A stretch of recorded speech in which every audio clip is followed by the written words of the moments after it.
Everyone, please be safe. Be aware of your surroundings and your faculties.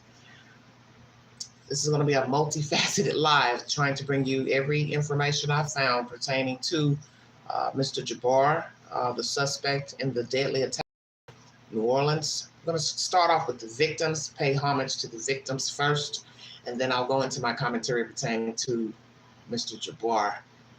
If you'd like to donate to this great network, $BeganG129 Cash App, stickers and chats are welcome during the live stream. News Force, the source, CBS. Thank you.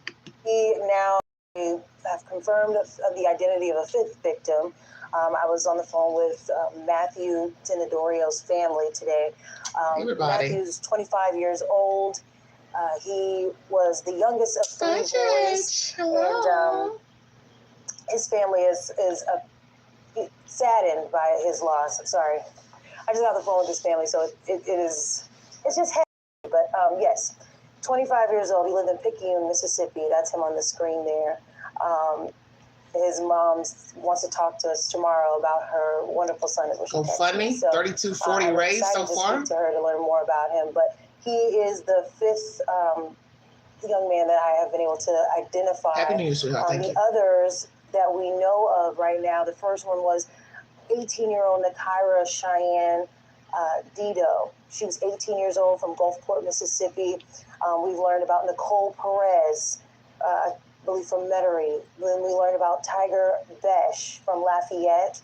And then we also learned of Reggie Hunter from Baton Rouge. I know he's a father. It's all the victims. All of these very tragic 5 stories. victims so far. Reggie Hunter, names with Tiger faces, Besh, Nicole Perez. Stories. You figure out who they are. Kyra Families that are hurting now. So, we have been trying to make contact with them because when it's just Matthew. a number, 10 people dead. Those are families that. Wow. They have stories. So, we've been reaching out to these families and offering to share that story of who their loved one is, to, commemorate them and offer tribute to who they are. This is a senseless death, but it is not a senseless life. So, it's all right. Okay. That's the latest on the victims, 5 victims. All young people. Eu quero falar com você que trabalha na construção. All young. Sad. Oh, Lordy, Lordy, Lordy. A lot of information coming out naturally pertaining to this debacle. We're going to go to live. Fox, latest. We're going to go to the beginning of that live stream. And I'll let it play with the volume down. While I read you the information pertaining to Jabbar. Welcome to the Vault XL. Thank you for joining me. He worked for a company that's based in London, England. Deloitte, Deloitte. Okay.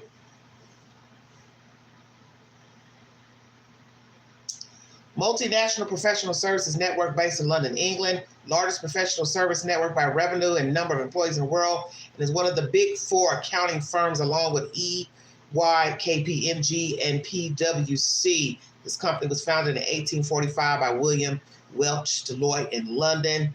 The name was transferred, given another name, Deloitte Touche Tohmatsu, later abbreviated Deloitte. Okay. 1993, it was renamed Deloitte Touche Tohmatsu. So, this company provides audit, consulting, financial advisory, risk advisory, tax, and legal services with approximately 457 employees. Globally, operates in 150 countries. Net worth earned revenues of $64.9 billion. The firm has sponsored a number of activities and events, including the 2012 Summer Olympics. This is a company where Mr. Jabbar worked. Last information I found. Now we're going to talk about who he was. Wow, wow, wow.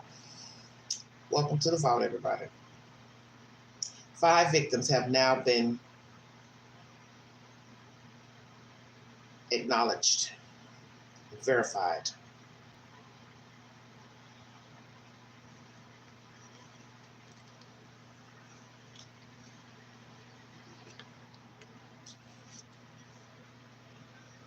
Hold on.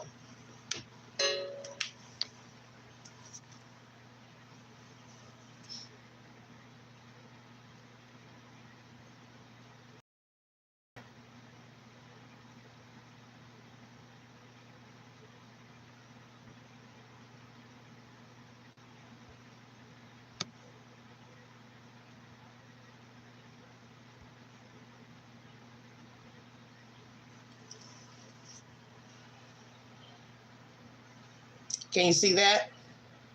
Yeah. Earlier times, Mr. Jabbar, the U.S. Army, the YouTube video from 2020 that's now been removed from YouTube where he was speaking about real estate and law enforcement at his home, this bottom picture here. There. Who is this man? Kevin Steele, pertaining to Mr. Jabbar.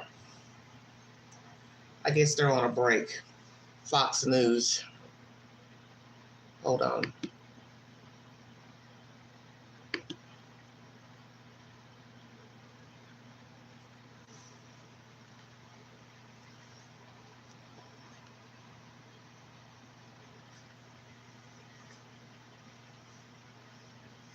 Beaumont, Texas. Shamsuddin Jabbar was apparently left in financial ruin before he was of ISIS terror in New Orleans this morning, killing 15, leaving 30 wounded and injured. New York Post now backs up what we hear at 1813 News have reported about Jabbar's Southeast Texas roots. Born and raised in Beaumont, recently living in Houston, Texas, Jabbar served active duty 2007 until 2015. Reservist from 2015 until 2020. He left the service at the rank of Staff Sergeant. According to the Army, Jabbar had a failed real estate endeavor. Most recently lived in a squalid trailer park on the outskirts of Houston. Mostly Muslim immigrants. Geese, chickens, and sheep roamed Jabbar's yard when the New York Post visited today. Family members say Jabbar was radicalized recently. He had also recently traveled to Egypt. Remember, an ISIS flag was on the rented F-150 truck Jabbar used in today's terror attack. This is for Mr. Kill, a local reporter. So here we go. Well, he's not going to be in prison. He's dead. Keep up with the story.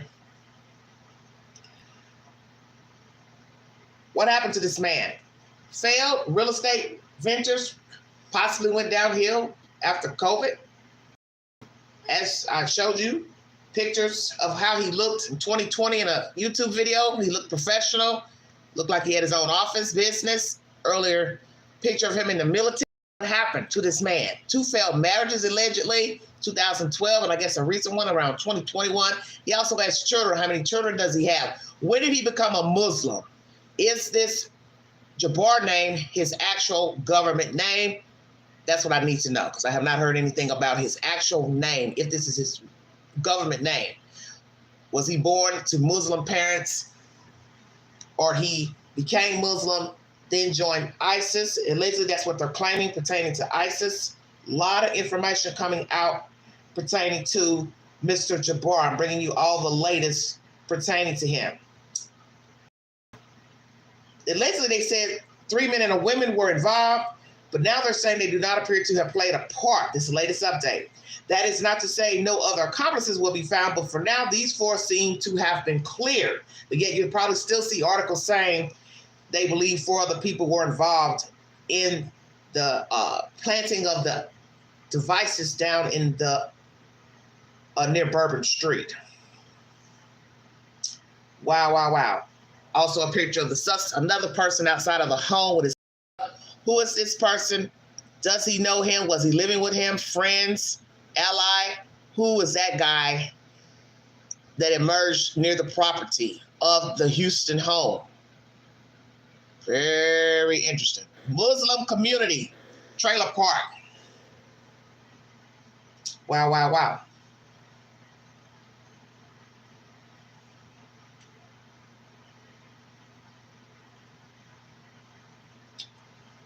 Don't know what's going on. As you know, gasoline canisters, fuel canisters, firework mortars in the Tesla Cybertruck today. The driver is deceased. The truck was rented in Colorado. It arrived in Vegas this morning before pulling into the Trump Hotel. 7 people had minor injuries. LVMPD credits the Cybertruck's structure for containing the blast. The front glass doors at the hotel were not even broken by the blast. Despite the truck being parked right in front, we believe this to be an isolated incident. So far, the has not been released. Does that have any correlation to the attack down in New Orleans? Okay. Because both automobiles were rented through a certain app. So many people are probably wondering, is there a correlation between the incident at the Trump Hotel in Vegas versus the incident in New Orleans? I do not know. All I know is it's a hot butter mess. Sheep running around his yard. Very interesting. What happened to this man? What happened to him? Financial, mental, PTSD, schizophrenia, served in Afghanistan. What happened to JABBAR? A lot of questions, okay? His parents are from Syria, moved here during the Clinton administration. I don't know. It's questions I've been asking. I just know something's off, but then maybe it's nothing off. That's what happens when you don't know everything. Things seem off, things seem strange. Let's get the 411. At least 15, 42, Texas man, Army veteran, killed in a firefight with officers, had an ISIS flag on the back of the vehicle. The vehicle was rented through Turo, T-U-R-O. Also, the car rented at the Trump explosion, rented through the same app. Is there a connection? Multiple officials said the suspect made a series of video recordings before this Wednesday attack at 3:15 or so in the morning, okay? So what you have to ask yourself, what are the odds of that? Popular app, is it? I don't know, never heard of it. So what are the odds? Tesla parked in front of the Trump Hotel with explosives in the back. Anybody with sense would know it was done intentionally, because anybody knows that when you're dealing with fireworks, you don't have gasoline or any type of fire, matches, lighters near fireworks. Person burned up inside of the vehicle. Was this somebody also radical? Statement? Any correlation from the person in that vehicle to Mr. JABBAR? Just asking.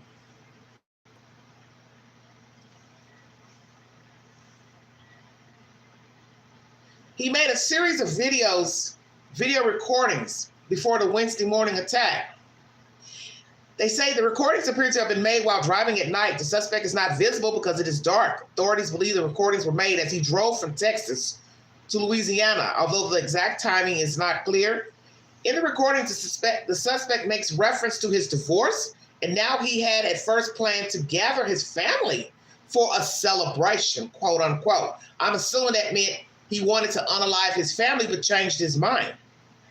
So they say he was wanting to gather them for a celebration with the intention of killing them. 2 officials who had been briefed on the material in the recording said. The suspect also talked about how he changed his plans and said that he joined ISIS. He referenced several dreams that he had about why he should be joining ISIS.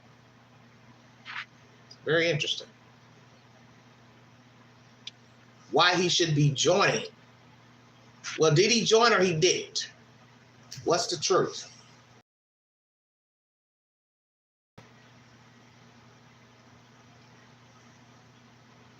Former Representative Cedric Richmond of Louisiana called the mood in New Orleans somber after Wednesday's deadly attack in the French Quarter, but said, in the city, we always get back up.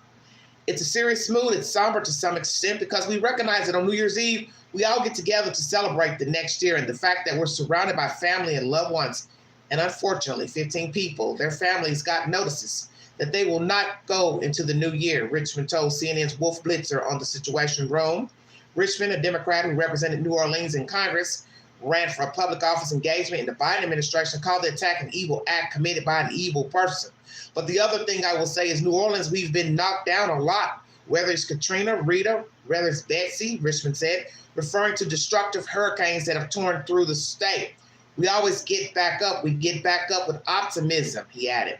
And that optimism is born out of the fact that we love each other so much. We band together during hard times, and we're going to get through this. We will not let the terrorists win, but there will be a moment of grieving, and we respect that. But just like any New Orleans funeral, after the funeral, we celebrate the life and legacy of the people that we lost. That is how they rock in New Orleans. They celebrate life. They celebrate the life of the person who is no longer alive. And I can say, visiting this great city, you can feel the camaraderie there in New Orleans. Despite all the violence that you hear, despite the chief of police telling you that they were number one city with high crime a year ago, you can feel the love in New Orleans. The people are happy, they're bubbly, they come from all different backgrounds, walks of life. They're happy people at that time. But sadly, somebody intervened into that happiness Wednesday morning to exact horror, mayhem. Once again, JABBAR served in the U.S. 2007 to 2020, serving in both an active duty and reserve capacity. Shamsuddin JABBAR served as a human resource specialist and information technology specialist on active duty between March 2007 and January 2015. He was deployed to Afghanistan once from February 2009 to January 2010. After leaving active duty in January 2015, JABBAR served in the Army Reserve until July 2020. He left service as a staff sergeant, according to the Army. Before joining the Army, JABBAR also served for 1 month in the U.S. Navy. A Navy spokesperson confirmed to CNN that he enlisted in August 2004 and was discharged from the delayed entry program a month later. The delayed entry program allows recruits to sign up for service but delay their date for shipping to boot camp while waiting to leave for training. Those in the program are members of the Navy's inactive reserve. Don't know much about that, but just bringing you the latest updates. Okay?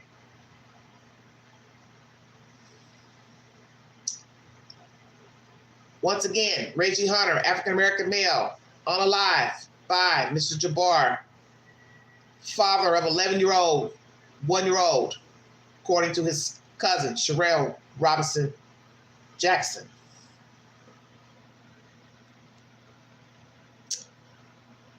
Reggie Hunter, 37, no longer alive. One of the victims. Sugar Bowl will resume tomorrow at 4 p.m. Eastern Standard Time. In case you're curious about the game, prayers that nothing goes wrong. Dear God, nothing goes wrong.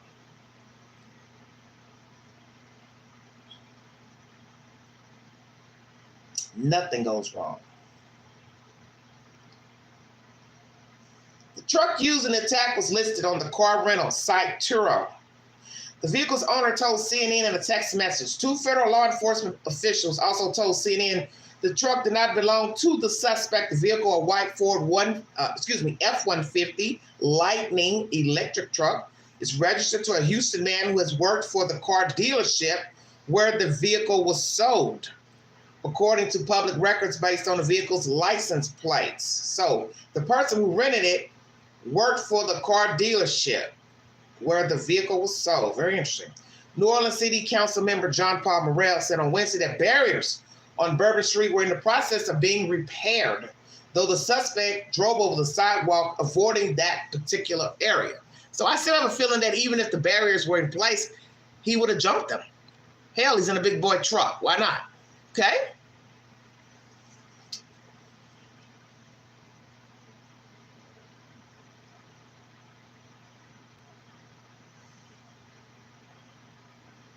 a layout of the events. 1/4 a mile. Caesar Superdome, one corner. Pickup truck drives into crowd. North Rampart Street. Bourbon Street. Exchange gunfire, law enforcement with the attacker. All this happening in the French Quarter. And when you look down at the photographs from the scene, such as the area view, such as this, it's a narrow street. So it had to have been very scary being down there on that street at the time of this event. Once again, Mr. Jabbar served in the U.S. military. He was discharged.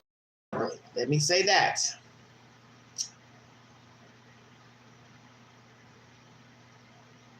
Worked in real estate, IT, according to court documents. He was struggling with financial troubles in recent years, court documents show. Could it be perhaps with COVID, him not doing real estate game, he just went downhill? Marital troubles. I think he's divorced 2 times. One in 2012. They said he had filed for paperwork, I believe, in 2021. I don't know what's the truth on these marriages, how many kids he has. But this has to be a terrible situation for the family, people who knew him, thought they knew him. So what we have to ask, as I said before, his actual government name, born here in the U.S. in Texas. At what date did he become radicalized? Did he join ISIS, or did he get in cahoots with anyone from the ISIS group? Who did he get involved with here in the United States? What happened to this man for him to want to go on this journey of mayhem?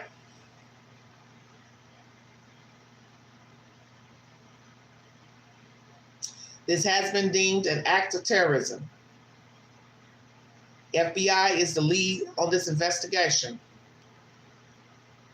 What was all said in his recordings before this attack?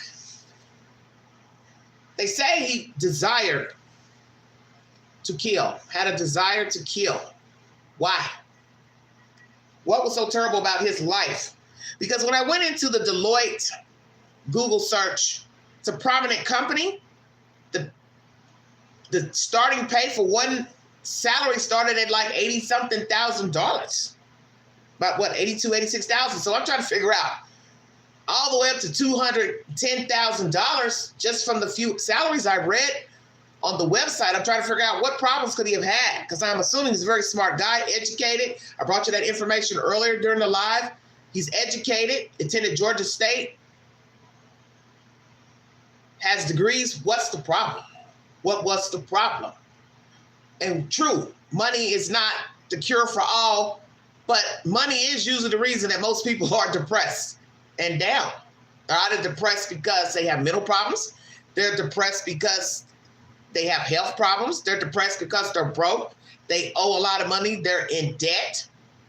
They're in trouble with the law. See where I'm going? They ain't got no money. So what was the deal that got this man to be downtrodden in a trailer park? And no offense to anyone that lives in a trailer, but you have to ask yourself how a man went from looking dapper 4 years ago or so, doing a YouTube video about real estate, to having sheep and chickens running around the yard, big old fence barricading the front of the property as if he's trying to hide, possibly paranoid, could be things he went through and that he saw while in Afghanistan. We've heard this happen before to veterans. We also heard he had a hard time trying to acclimate once he came back from the military.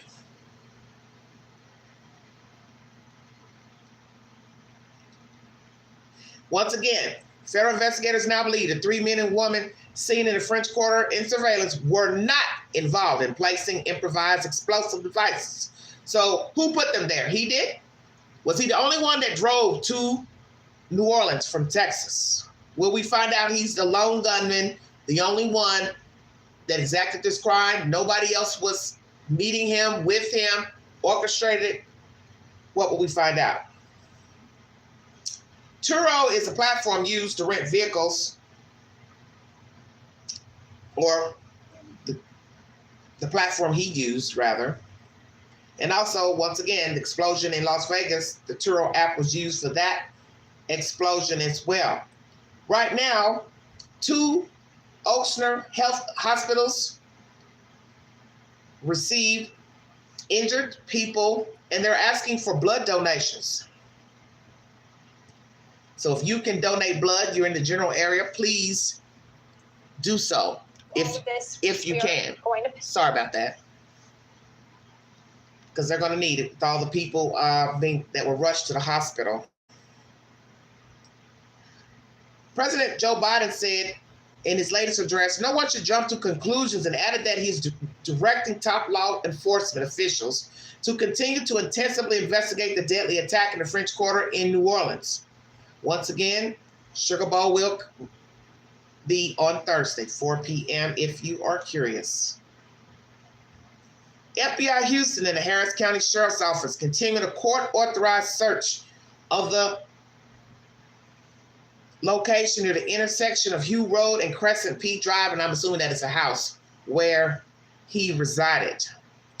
No arrests have been made at the location, and authorities will be at the scene for several more hours, according to the FBI.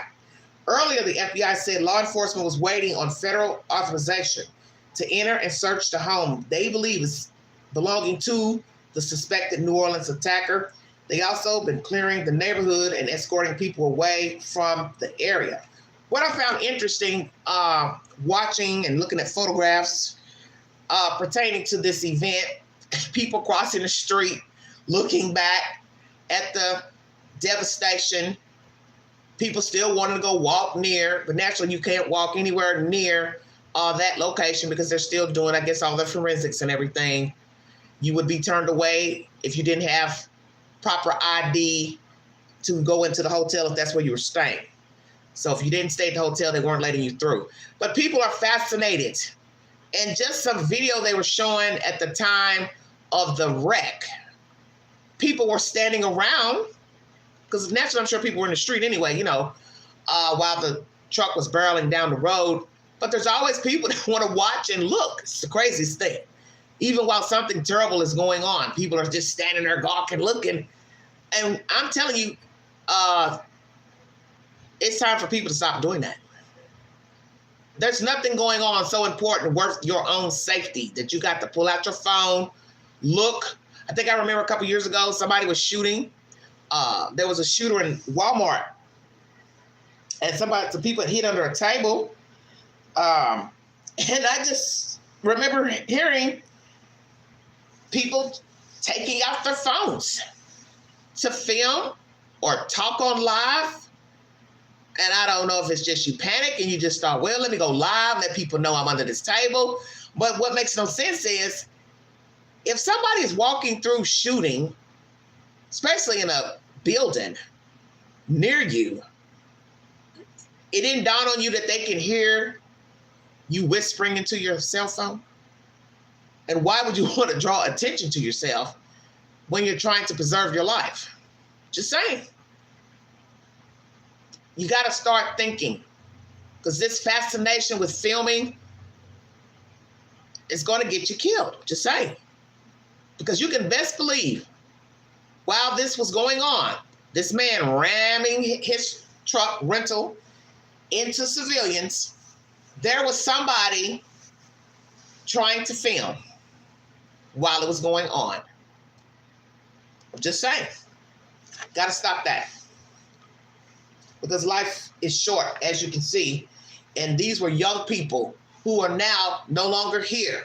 They are not enjoying the new year. They only enjoyed a few hours of the new year before being mowed down. Now somebody's got to come, ID the body, get the body to its location for burial. Most people don't have money put to the side for burial. It's a sad situation. So I'm sure there'll be a lot of GoFundMes. Feel free to donate if you like. Just make sure you know who you're donating your money to.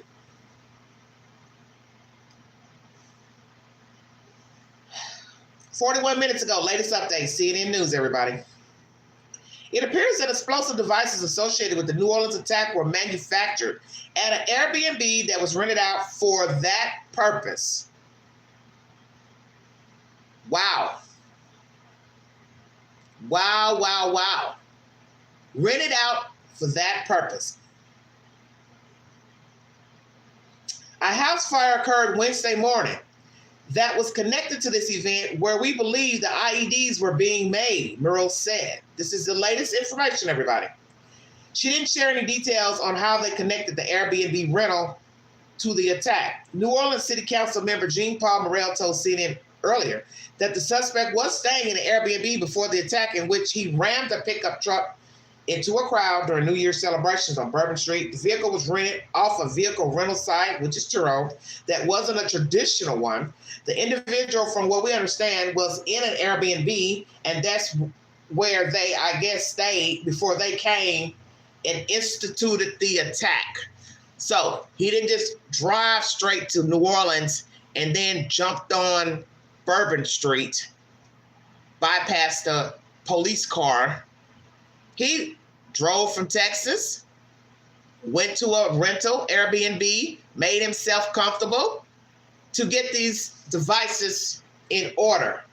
Sweet Jesus. How long had he been planning this attack? Because they're now saying from recordings on his journey to New Orleans, he spoke about it in live feed, that he had been desiring to kill people, also had a plan to kill his own family. Wow. Imagine hearing that information as a wife, child, whomever, that this man who I thought loved me was wanting to kill me. Why? What did I do to him that he wants to take my life? This is horrible.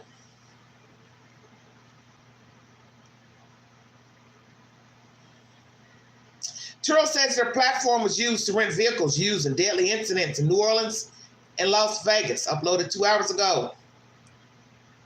Turo is a company that runs an online platform that allows car owners to rent out their vehicles. So this is not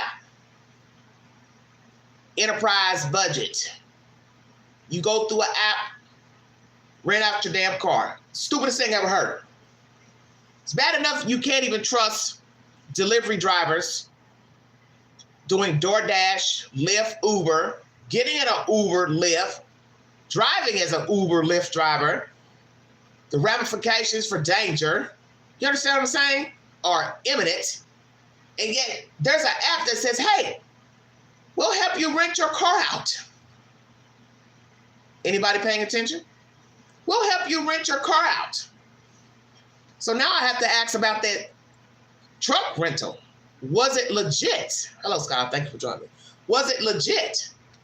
Because it's interesting that the truck that was rented, I want to say loan, but shut up, Queen. The truck that was rented to Mr. JABBAR, the guy also worked for the same dealership where the damn truck came from, which I find very odd. Help me understand. What are we talking about here? Just asking. We do not believe that either renter involved in the Las Vegas, New Orleans attacks had a criminal background that would have identified them as a security threat. So most of these apps, I would assume, especially doing Lyft, Uber, those type of things, they want you to have, you know, a background that don't involve any type of violence, assault, okay? So here we have Turo saying they didn't see anything that would hinder them from renting the car and being able to get a car off the app through another person. Once again, he drove a Ford F-150 Lightning truck through a crowd of people on Bourbon Street in New Orleans. Just giving you the latest. In Las Vegas, an unknown individual was killed after a Tesla Cybertruck they were driving exploded outside of the Trump Hotel on Wednesday morning. Authorities are investigating whether it was a terrorist attack and believe that fireworks, gas tanks, camping fuel were used in the explosion. And you can see it in the back as the picture I showed you earlier. So no one can say it was an accident. It was battery related. I don't think so. Spokesperson's statement continues, saying that the company remained committed to maintaining the highest standards in risk management, thanks to our world-class trust and safety technologies and teams that include experienced former law enforcement professionals. We are heartbroken by the violence perpetrated in New Orleans, Las Vegas, and our prayers with the victims' families, statement read. Here is a picture of that Tesla on fire in front of the Trump Hotel. Lord, Lord, Lord, Lord, Lord. I go by the Tesla dealership here in Knoxville often on my journeys out. And I will admit, it is a very space-looking car, futuristic automobile that I don't think is attractive. To each his own. It's not a pretty car. It's nothing I would want to drive. I like SUVs, but this ain't my type of hype. What happened here in front of the Trump Hotel? Suicide by fireworks. Why? Why? Make it make sense.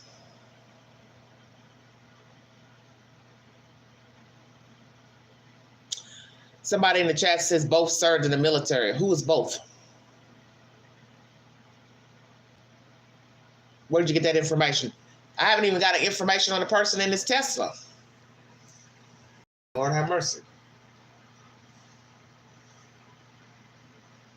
FBI will brief Congress tomorrow pertaining to the attack.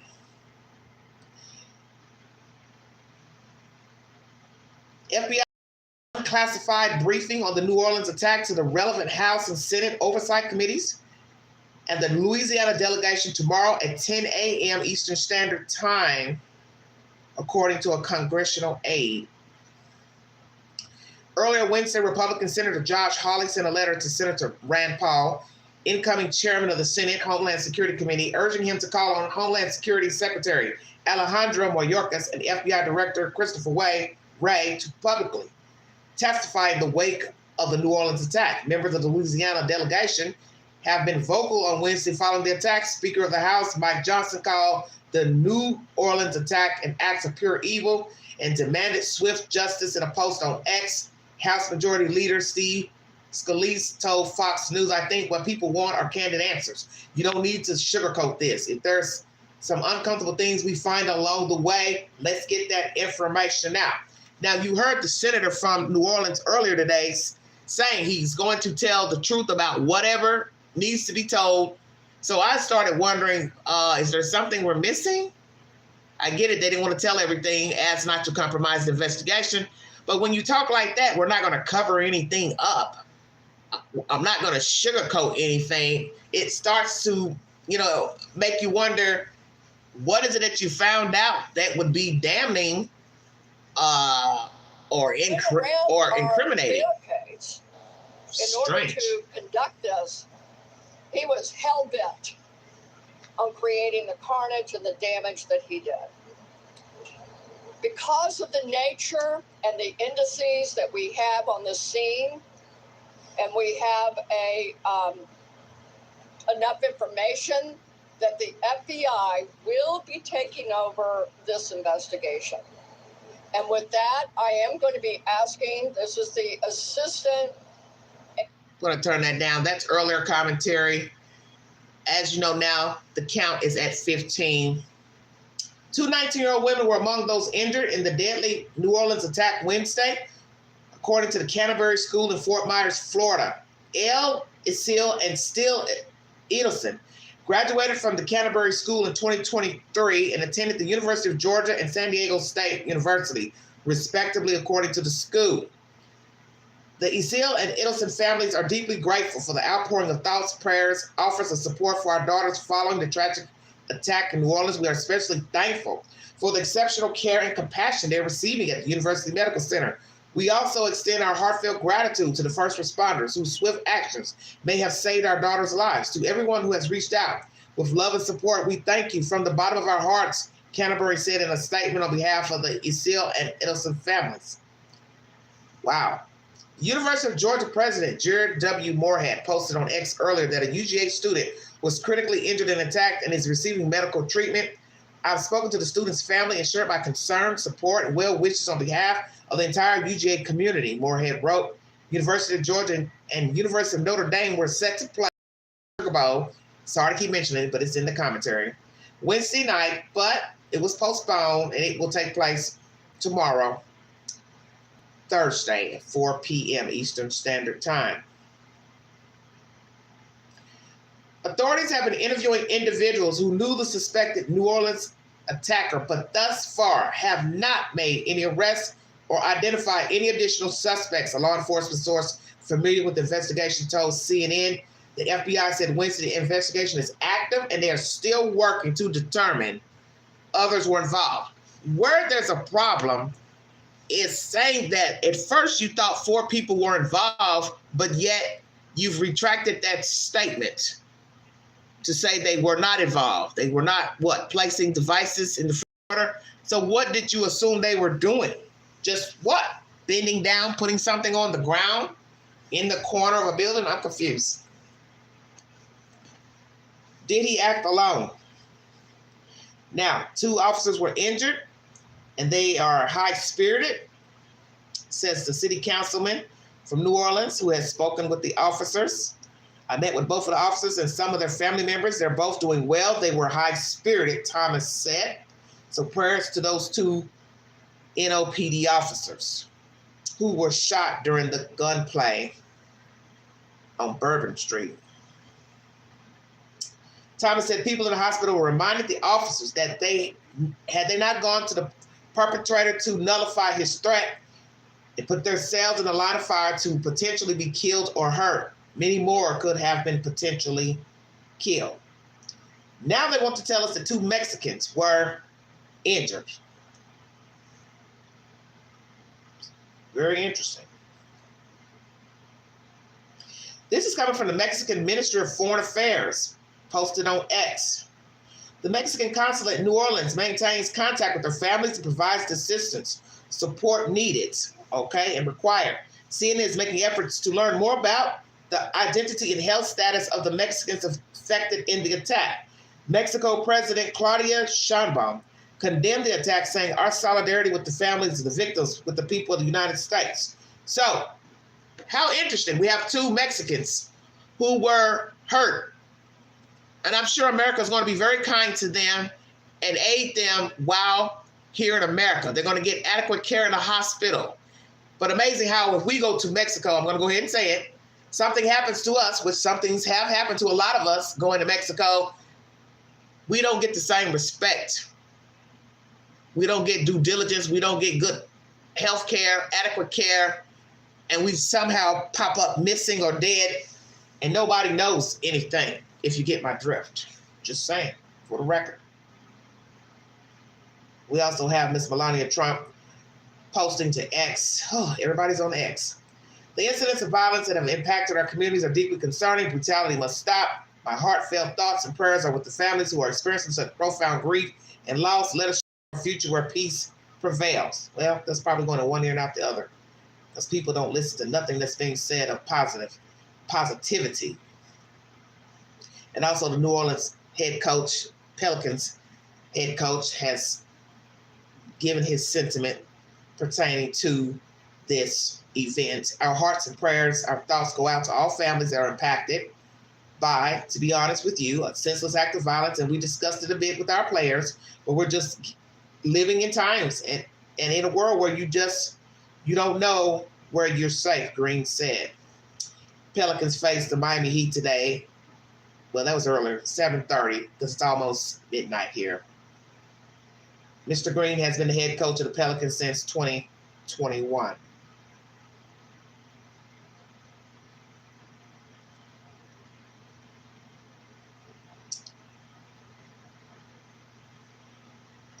This is from Mr. Biden, President Biden. The law enforcement and intelligence community are continuing to look for any connections, associations, or conspirators. We have nothing additional to report at this time. The investigation is continuing to be active, and no one should jump to conclusions, the president said. So, FBI says it's ongoing and evolving. Investigators are still trying to determine if other people may have been involved in addition to the suspect who rammed his pickup truck into a crowd, killing at least 15 people, injuring dozens. I've directed my Attorney General, the FBI Director, Secretary of Homeland Security, the head of the National Counterintelligence and Terrorism Center, and the intelligence community to work on this intensively until we have a full and complete information. And once we have that information, I will share that information as soon as we can confirm it, Biden added. And he also tells the families of the victims that we grieve with you. To all the families of those who were killed, to all those who were injured, to all the people of New Orleans who are grieving today, I want you to know I grieve with you, Biden said. Our nation grieves with you, he said. Once again, the count is at 15 victims deceased. New Orleans is a place unlike any other place in the world, Biden said. It's a city full of charm, joy. So many people around the world love New Orleans because of its history, culture, and above all, its people. Very true. So I know while this person committed a terrible assault on the city, the spirit of our New Orleans will never, never, never be defeated. It always will shine forth. We've seen that time and time again throughout its history. And now we'll see it again in the days and weeks ahead. Very true. This great city has surpassed its debacle with Katrina. The other storm, I can't remember the name because I read it off, Betsy. It's gone through a lot. Plus dealing with high crime. And now this event. Hopefully they will get some order as far as their bollards made safely. I don't even know what I'm saying because I still think you can drive through those damn things. That's the issue. Are you going to block the street off completely? But as I said, if you do that, you put up concrete barriers. If somebody gets sick, need an ambulance, how's the ambulance going to get through? They'll have to go on foot, park an ambulance on the side street, and then carry a gurney down the street to find the person who's injured. This is so crazy to me. I don't know. Do they go to Africa? Ask your mama. Maybe she can tell you.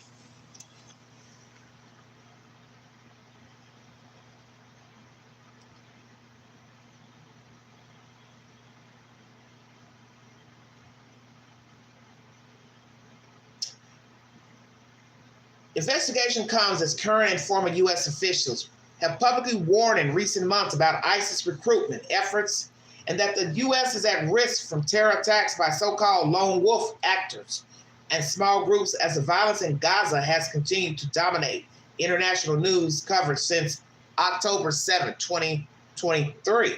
We continue to be concerned about individuals or small groups drawing twisted inspiration from the events in the Middle East to carry out attacks here at home, FBI during a speech in April.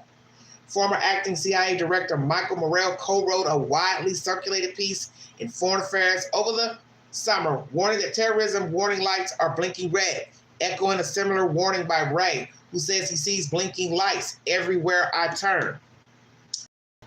I would say so. Because you don't know people. I'm going to go and see what the families are saying. There was a family.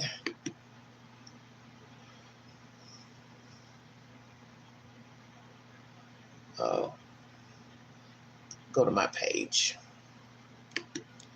What a mess. Hot butter mess. Are there others involved? What made them think, law officials, that 3 men and a woman were involved? These are the victims that have just been identified. Feel free to go back to the beginning of the video to get the names of these 5 individuals who perished during this event.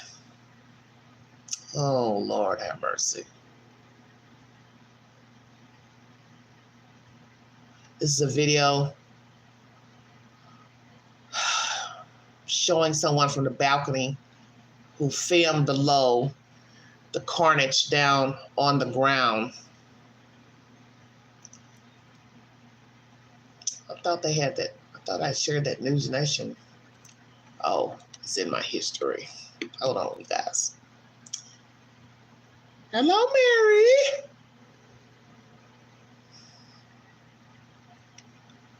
A lot of content uploaded. A lot of content. Shamsuddin JABBAR. Who is this man? And how did it come to be?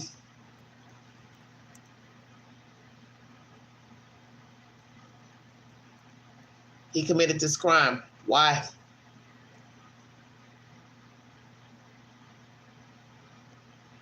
I thought I had uploaded it. Strange. Let's see. News Nation. News Nation.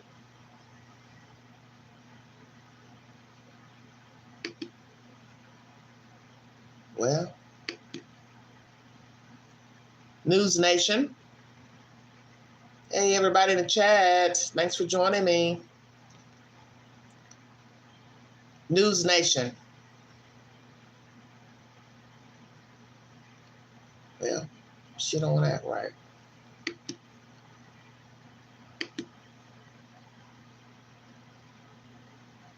Thought I had it up here.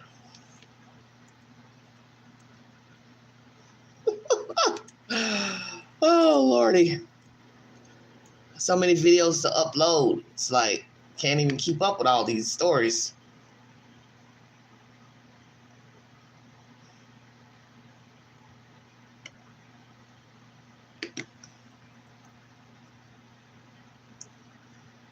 Oh, man. She don't want to act right.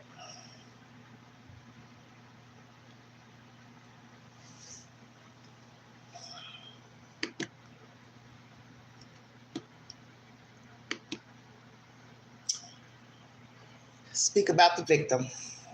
Family members to speak about Mr. Reggie.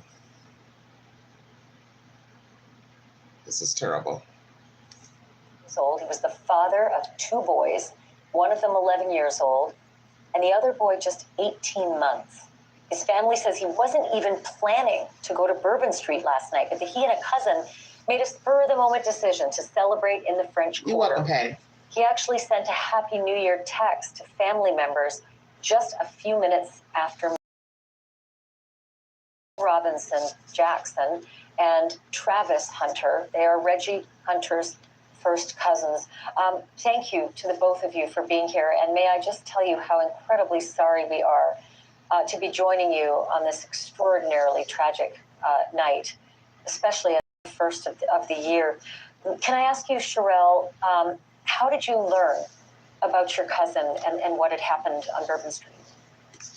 I actually got the phone call from my cousin, Travis Hunter, who's in the interview with us right now. He called me and said, I need you to get to the hospital. Reggie's been hurt.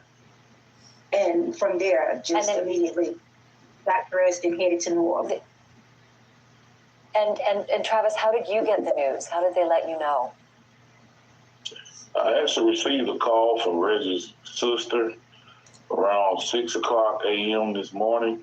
I was at my in-laws celebrating New Year's. We was planning, my family and I was to return back to our home. My mother-in-law came in and she stated, did you see the news? Terrible incident took place in New Orleans. I said, no, ma'am. I said, but my cousin was in New Orleans, celebrating New Year's. I saw it on Instagram. And she said, well, have you checked on him? I said, no, I haven't talked to him. She said, well, can you call him just for clarity? I said, well, let me give him a call. I called his phone. He didn't answer. Probably 10 seconds later, his sister gave me a call, crying, screaming, Reggie been shot, ran over. I'm like, calm down, because I can't understand you. Do you know where they're taking him? She said, University Hospital. I told her that I would meet you there. I immediately called my cousin that's on the interview with me now, Sherelle, and we just went from there, contacting our family members. So, Travis, it sounds like Reggie's sister was given information that that he was shot and run over? Was it just the confusion of everything, or did the authorities really believe that he was shot? Or maybe was he? Do you know if he was shot? Because there was gunfire. Right. I don't think that she knew. I think she was just trying to give out the information to the family as best as possible. Sherelle and I, we are her older cousins of the family, so she was just trying to relay the message so that we can get to the hospital as soon as possible. And at this point, have you been told whether there was gunfire? Was he hit by gunfire? Was that part of the attack when it came to his killing? Once we got to the hospital, they asked us to view the body, to view his remains, and his sister declined, but I went to view the body, and I visually seen it myself, and there was not gunshot. It was trauma internally from being run over. There were some descriptions today, Sherelle, that were just so heartbreaking of what witnesses saw. I'm not sure if you have seen any of them, but do they seem to match up with what you witnessed regarding the trauma on your cousin's body? I didn't go deep into the news watching it, but some of it I couldn't help but see because it's just been everywhere since it happened. But it did match. People trampled him going in full speed, that side of that truck, running over people, people with broken legs, people with internal injuries, crushed. The injuries that was at that hospital, it matched those videos and those scenes, what you see. That I can what say were for Reggie's injuries? He had internal injuries from the truck running over him. Were there any police at the hospital to help you get through this process and or even any kind of authority to help you get through the process and tell you exactly what had happened? When we had maybe like 3 hospital officials, they took us to a room and they asked us, were we aware what happened to Reggie? And his sister informed them that she heard he had been shot. That's all we knew. Thanks for watching. Go to joinnn.com to find News Nation on your screen, and don't forget to click. Sorry, we are to be joining you. News Nation, family members of Reggie, who's unalive, by Mr. JABBAR. JABBAR was arrested in 2002 for theft, class as a misdemeanor, fined $100 by the court. 3 years later, he was arrested again in the same state for driving with an invalid license, also classified as a misdemeanor, and was fined also once again $100 by the court. He's been married 2 times. Civil records show JABBAR was married twice, first marriage ending in 2012. A petition for a second divorce was initiated in 2021. Public records show that in 2020, JABBAR's then wife filed a motion for a temporary restraining order. Wow, new information, all right. The order stated that both parties should not engage in intentionally, knowingly, or recklessly causing bodily injury to the other party or to a child of either party, or threatening to the party of a child or either party with imminent bodily injury. The divorce was finalized in 2022. JABBAR and his ex-wife were granted joint custody of their child. 2 other potential IEDs were also located in the French Quarter and were made safe by the FBI. Historic area is known for attracting large crowds with its music and bars. News Sky is the source of this information that I'm bringing to you. Wow, wow, wow, wow, wow. Once again, the FBI is trying to see if he has any associations, affiliations, with terrorist organizations. But they don't believe he's solely responsible, but yet they say that other people weren't involved. So what's the truth?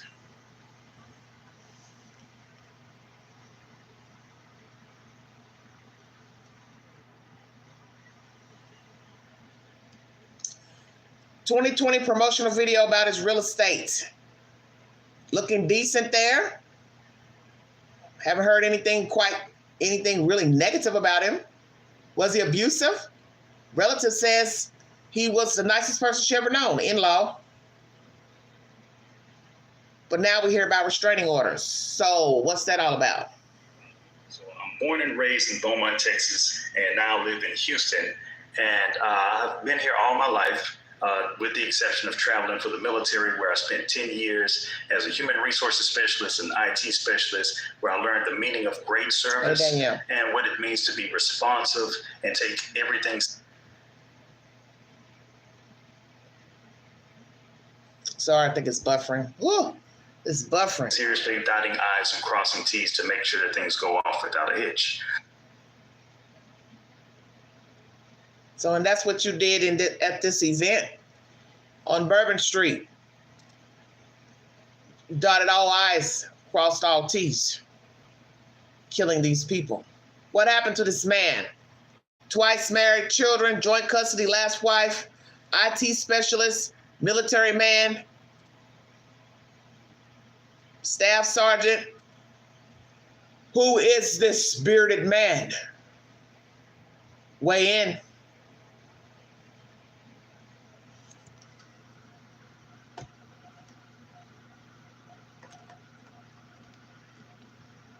Who is he? Thank you for your time. Live number 2. Army veteran, 2015 to 2020. Army Reserves as well. Active duty, 2006 to 2015. Then he was in the reserves for 5 years, 2015 to 2020.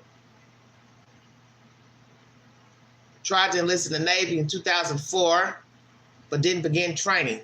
What was that all about? I do find that interesting. I've never heard of anyone leaving one branch of the military to try to go to another one. Why he tried to go, I don't know.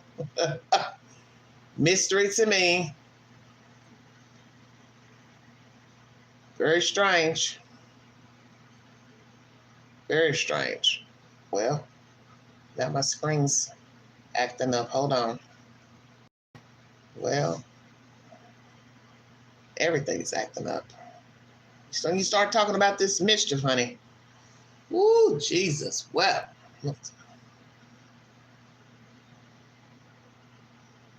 deployed to Afghanistan, 2009, staff sergeant, when he left with an honorable discharge, 2020.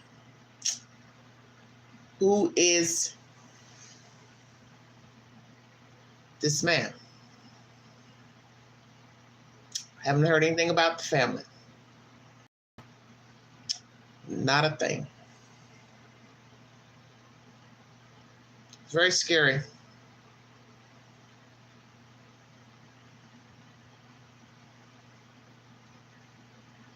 Shamsuddin JABBAR. I don't know where that Bahar come from.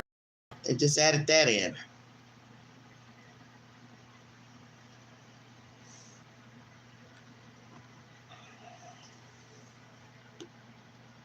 I don't know what the hell's going on. The Tesla on fire and this incident in New Orleans, are they related?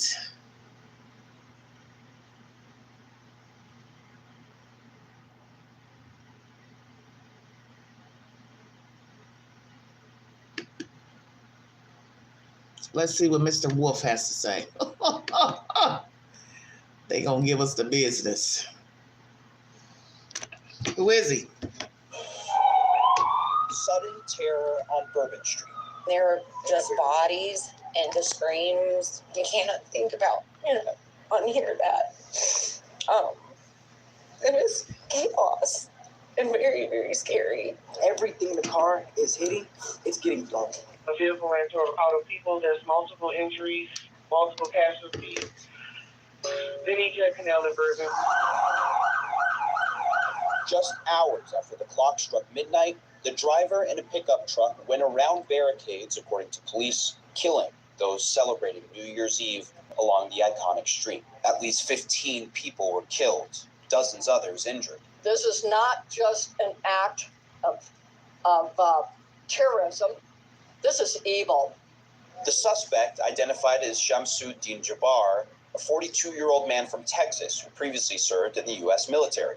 He was driving a privately rented pickup truck from Turo, an Airbnb-type rental site for cars. An ISIS flag was located on the trailer hitch of the vehicle, and the FBI is working to determine the subject's potential associations and affiliations with terrorist organizations.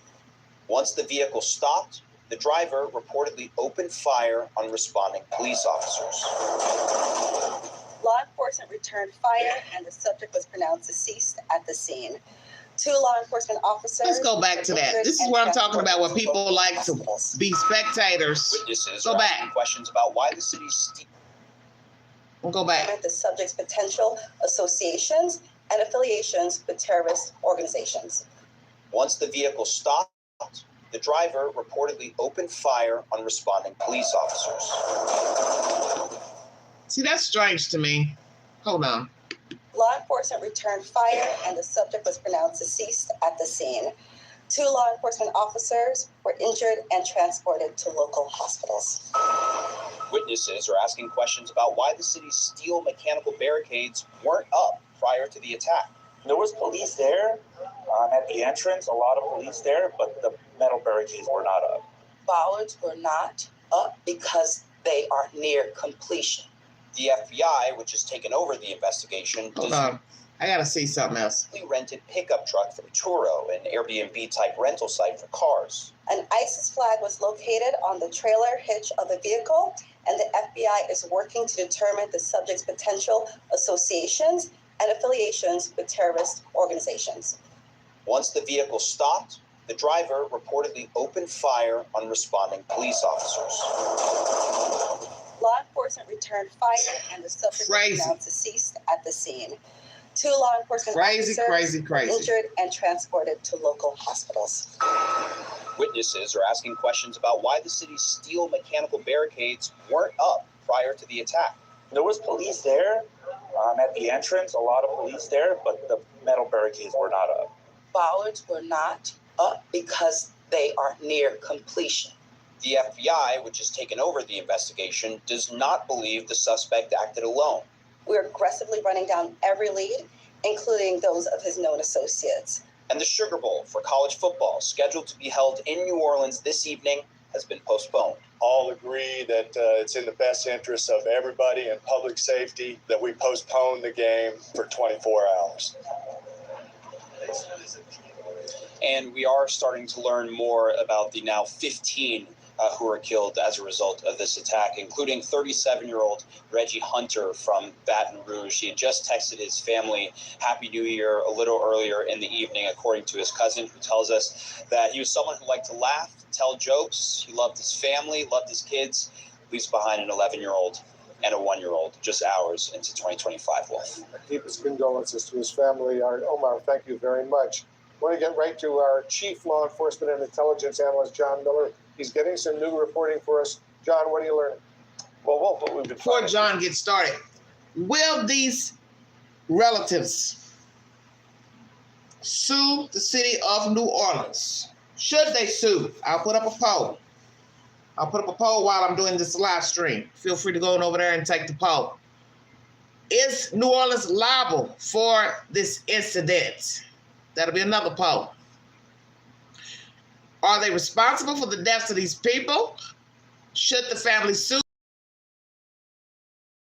families for their deaths? Weigh in. Could this have been avoided? Some might say no, so nobody should sue, nobody should pay out. Because even with those bollards, a big F-150 could still ram through. You drive through the middle, the weight of the truck will push those little metal bollards down and they'll come up out of the steel beams, and some big boy tires can just run over the middle. Aren't those trucks equipped to run over rocks in the mountains? Just asking. That's why I showed you different type of barricades earlier in a live stream that can prevent a car, vehicle, truck from going through dirt and sidewalks.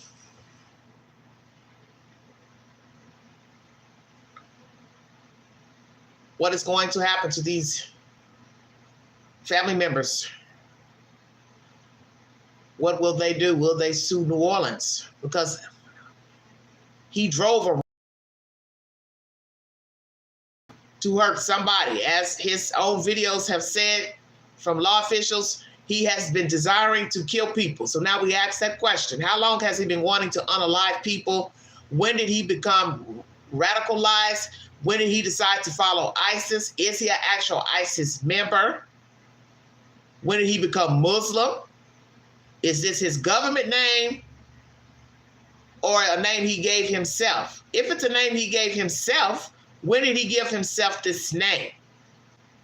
Nobody noticed a change in him the past couple of months. Was he on social media such as IG, TikTok, talking radical talk, crazy people?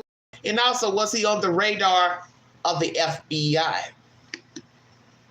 To do is develop a richer picture of who is the man behind this carnage in New Orleans. What do we know about him, and what can that tell us about motive? And what we've learned from multiple sources is that Mr. Jabbar made, according to authorities, a series of voice recordings on video as he drove, they believe, from Texas to Louisiana to partake in these attacks, allegedly. The recordings talk about the turmoil in his family, the long-fought, bitter divorce he was going through. He discusses, according to officials briefed on the videos, where it appears they're made while he's driving, but it's in the dark, so you can't really see him on these videos, which would have been a ruse so that he could kill all of them. But that over time, after having a series of dreams about joining ISIS, that he changed his plan to carry out this attack in New Orleans to create mass casualties in the name of ISIS.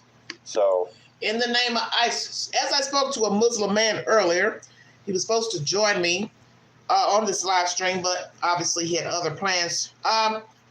He is saying that this is not the work of a real Muslim man who follows the Quran and Allah. That this is not what God would intend for his children. That God is against unaliving thyself, which we know he didn't unalive himself. He was shot. But I get what he means when many people exact mass destruction, such as with 9/11 and other. They do it in the name, allegedly, of Allah and, kill themselves, set themselves on fire. He says it is a sin in the name, in the Quran, to unalive oneself.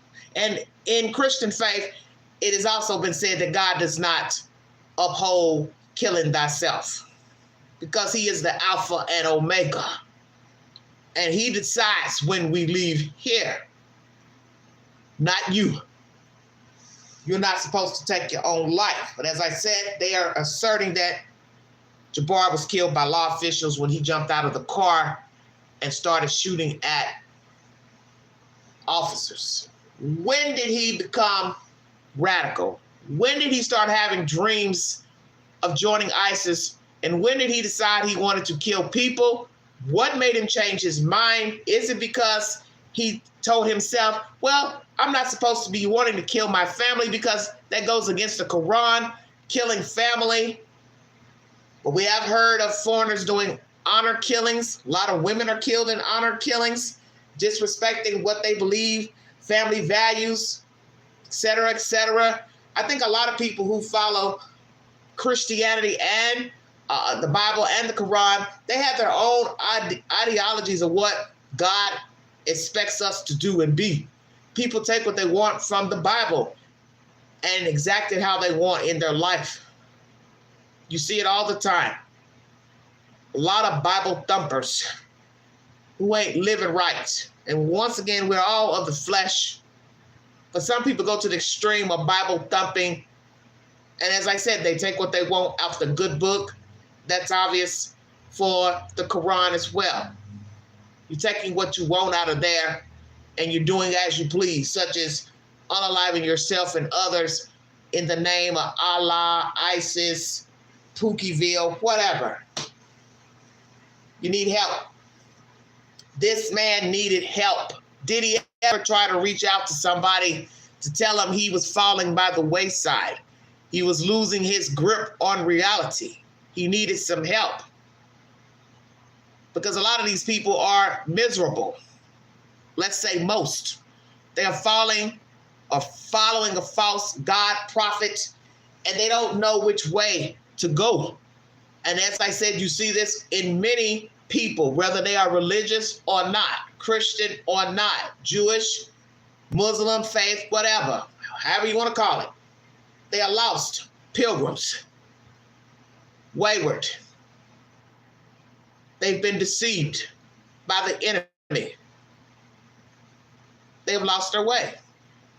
And I believe this man lost his way, unhappy with business ventures, not making probably the money he wants. God forbid how much money, child support, as Mary mentioned earlier. Unhappy with thyself, looking for someone to turn to in his turbulent times. Once again, when did he become of the Muslim faith? I'm curious to that. Was he born with that name at birth? I need a receipt, because that's going to make all the difference in the world to this storyline, how he came to be this individual. So what name did he go by in this 2020 video? I am curious. Well-grown man, nice-looking man. What happened? In-law said he was nice. What does she have to say about him now, knowing he wanted to kill her damn family? Wanted to kill her damn sister. A relative. Not so nice. Do you know how disturbing that must be to hear law officials say he wanted to unalive his family? Can you believe that?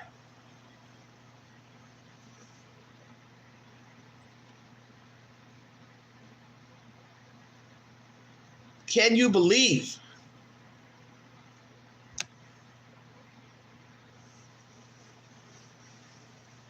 How devastating these people feel, hearing that they were on the chopping block,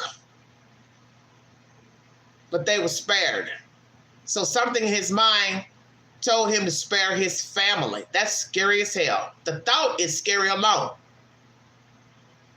And now they got to walk around knowing this man wanted them dead. Why? What did these people do to him in his mind that he wanted them dead? Well, you're lucky because JABBAR spared you. But in sparing you, he's at 15 deceased in your place, sadly.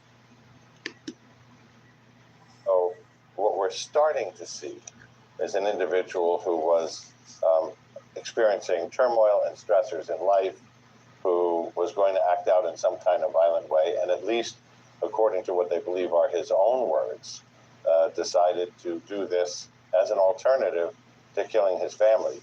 In the recordings, he also has a last will and testament where he divides up what little money he has left after all the financial losses and setbacks he had suffered to family members. So they're beginning to get a picture of what was going on, and it seems to be what was going on in the background of this individual's life that was as much of a driver as any commitment to terrorism. Yeah, John Miller, great reporting as usual. Stand by. We'll get back to you in a moment or so. I want to get some more now on the federal investigation from CNN. Living will and testament. How much money did he have? Who did he sign over as the will? Sister, brother, mom, dad? Where are his parents? How many siblings does he have? How many children does he have? How many wives? 2? Where are they? You're probably holding your children very tightly tonight, knowing this man wanted you dead. We cannot forget that, because that is scary as hell. Because in exchange, he killed 15 people. We have to pray that nobody else succumbs to their injuries in the hospital down in New Orleans. He can't be brought to justice because he's dead himself. Shot in a shootout by law enforcement. 2 officers shot. It's expected to survive their injuries in the hospital. Amen. Stay woke. But somebody's going to say, why anywhere? But what do I tell you about how the devil works? The devil says, don't ask me why. Ask me why not. Why not Bourbon Street? I did it because I could. I'm doing this because I can. It's why people do what they do. Sometimes people will tell you they don't know why they did something. Hurt a person, unalive a person. Was this just a final act of misery, attention? Really didn't want to do it, but thought he had no other choice. Just throwing out possibilities. In his mind, he was right, taking the lives of others because he was suffering. But this is what happens to people who do not know how to deal with their problems and aggression. As a counselor once said, you don't know how to cope. You know how to cope. Well, you have never been in a person's shoes. You can't say and tell them how they should cope. Now, can you? You can't. It's easy to give advice, is it not, when you're sitting on the other side of the TV screen phone and say, coulda, woulda, shouldn't have done that. That's not nice. Shouldn't have said that. Apologize.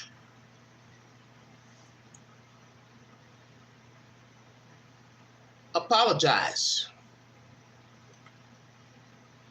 Indeed.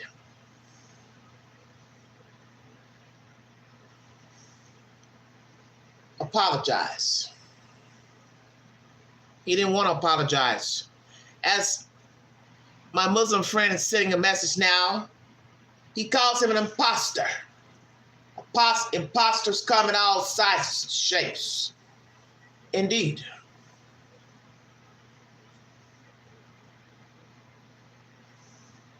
Indeed. And that's Evan Perez. Evan, authorities have released a photo of the man identified as the driver of the truck that plowed into that crowd in New Orleans, killed 15 people, and injured dozens of others. That's right, Wolf. And that photograph is being put out there by the FBI in part to try to drive tips from the public. They have asked, they set up a website, FBI.gov/Bourbon Street attack. They are asking the public to send in any information, any videos, anything about where this suspect may have been over the last several days, over the last several weeks, as they were developing this plot. And we also know, obviously, as we've reported previously, that he was an Army veteran. He served in the U.S. Army from 2007 to 2020, both in active duty and in reserve status. He actually deployed to Afghanistan in 2009 for about a year into early 2010. And, again, part of the picture, as John was just describing, is coming into focus now for the investigators. A lot of his problems and whatever might have been his motivation to then associate with ISIS, which is clear, according to the investigators, that is exactly what his intent was, again, is what's driving all of this. Wolf? And I know, Evan, you're also getting clarification from law enforcement officials on possible accomplices. Right. The FBI is still trying to determine whether there's anybody else who might have been involved. Obviously, they know that he was trying to associate with ISIS. It's not clear whether he was talking to anybody in particular to try to plot this attack or whether, again, this was... 1 second, everybody.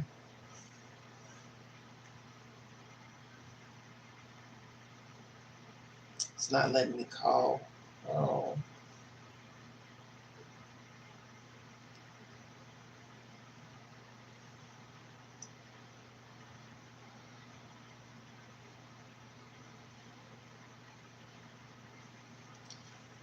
Hold on, everybody.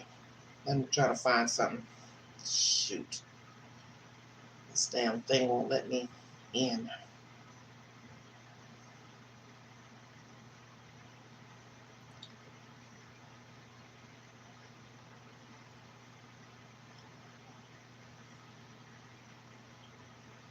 Well, 1 second. Trying to pull up something.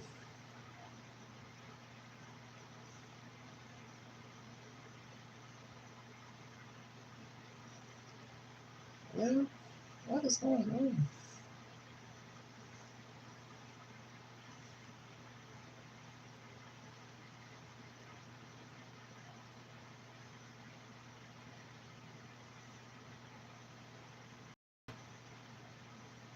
For some reason I cannot pull up.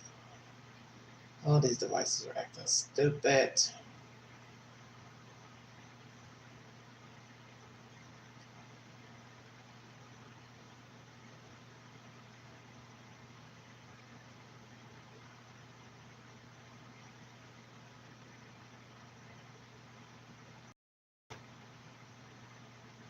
It won't allow me to call the person. Some of this app is updated, not updated. It won't allow me in.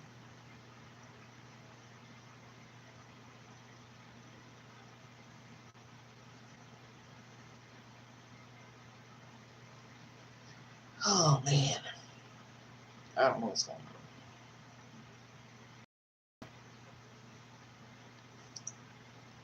Hold on, everybody. I'm trying to do something, and I'm having difficulties.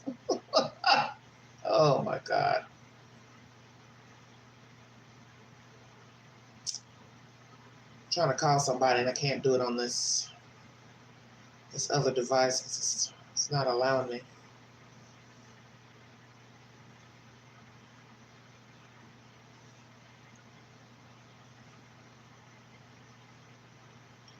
What is this, CNN?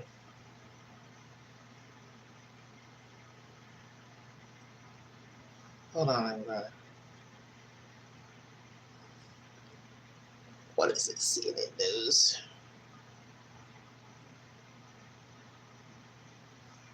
Hold on. As they try to determine who the individuals placing these improvised explosive devices in the area are. Absolutely, Wolf. That is priority one for the FBI right now, to identify and locate those individuals who they have captured in the surveillance video, placing the IED devices, which at least two of which have been rendered safe, and therefore are probably providing the Bureau with some evidence that they can use to compare to the device and the other evidence that's been recovered from the truck.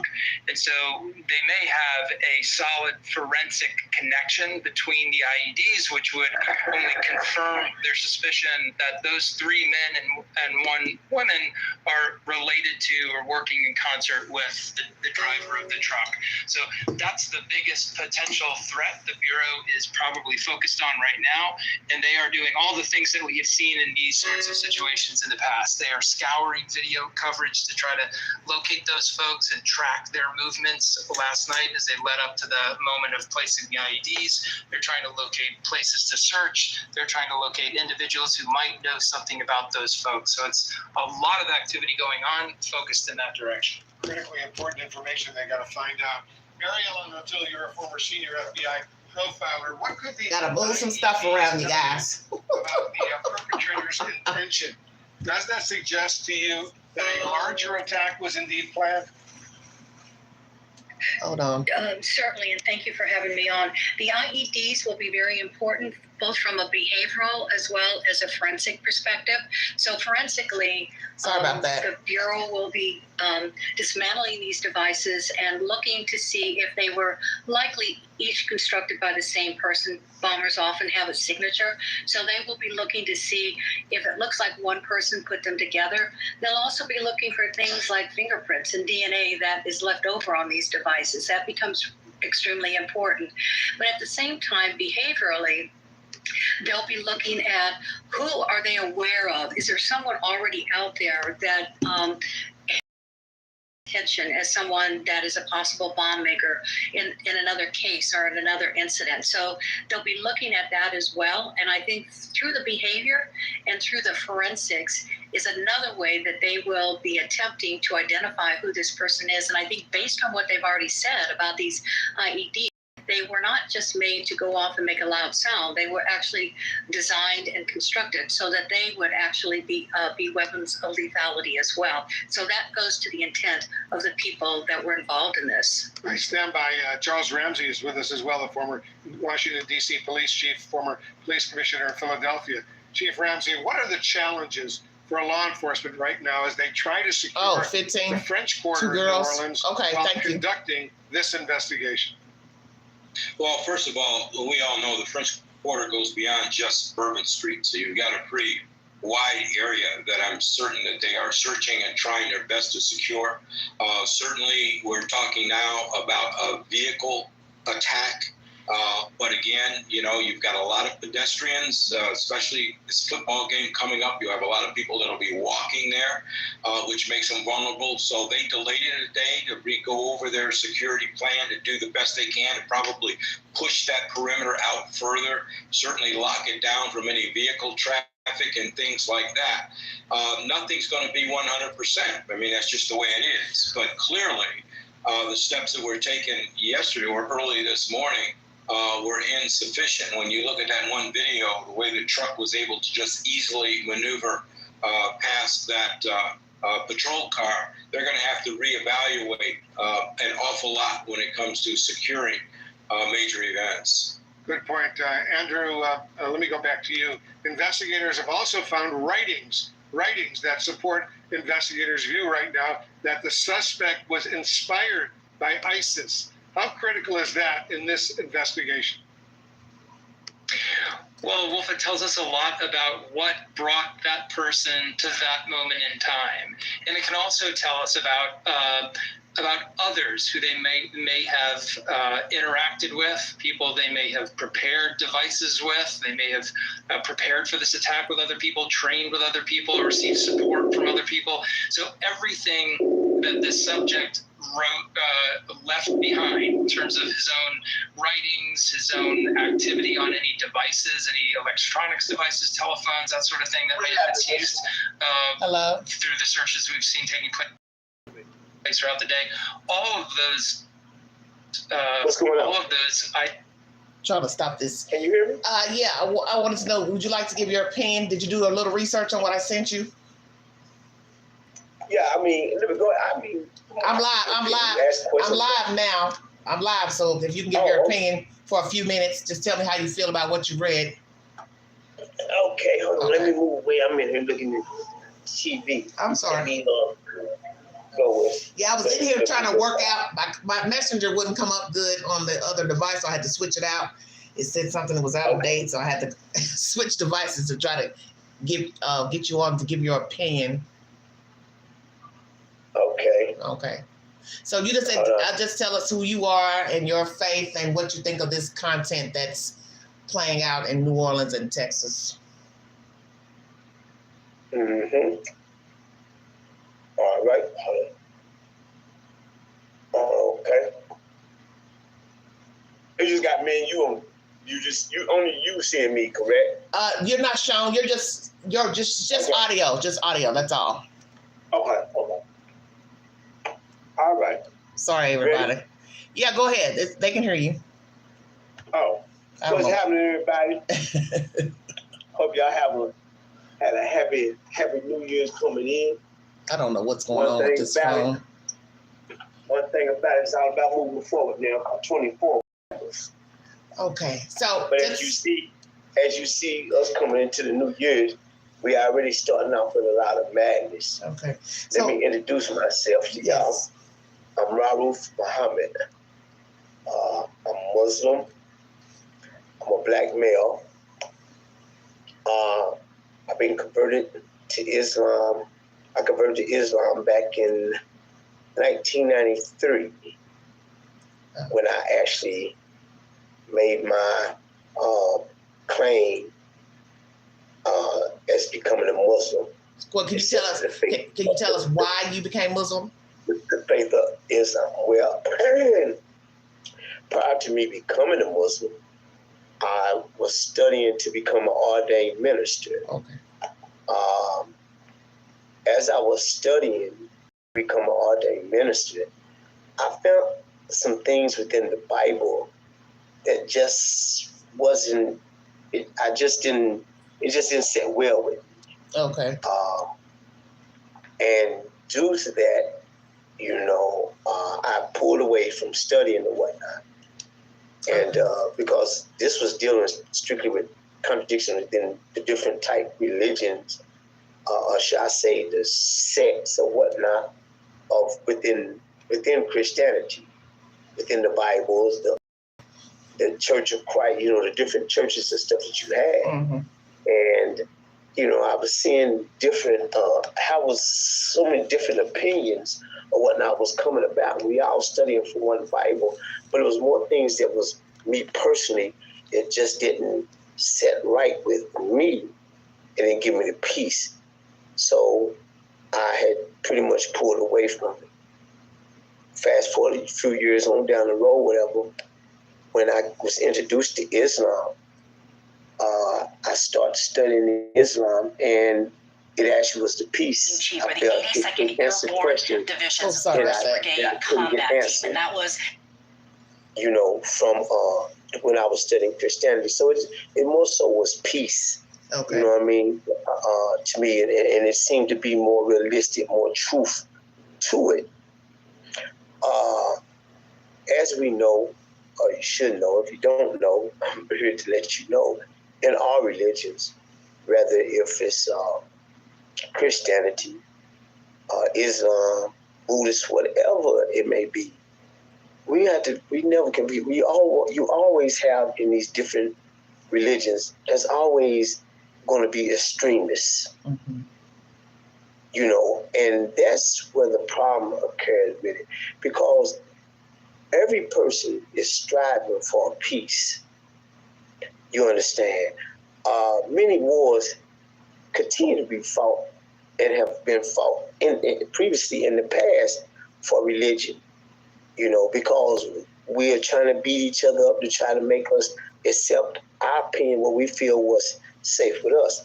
I say that if you have something that's working for you, and it's making you be a better person, then continue with it and hope that you get the peace that you're seeking for it.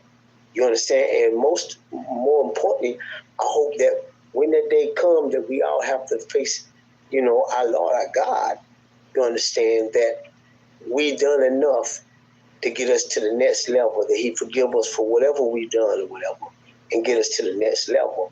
With that being said, doing with extremists, speaking here, dealing with Islam, you have to be very careful when it comes to any religion you step off into. But when you start, sometimes individuals that you may come upon and you start studying them, sometimes they have some personal motives inside, and they have ways to convince you to think and feel the way they feel.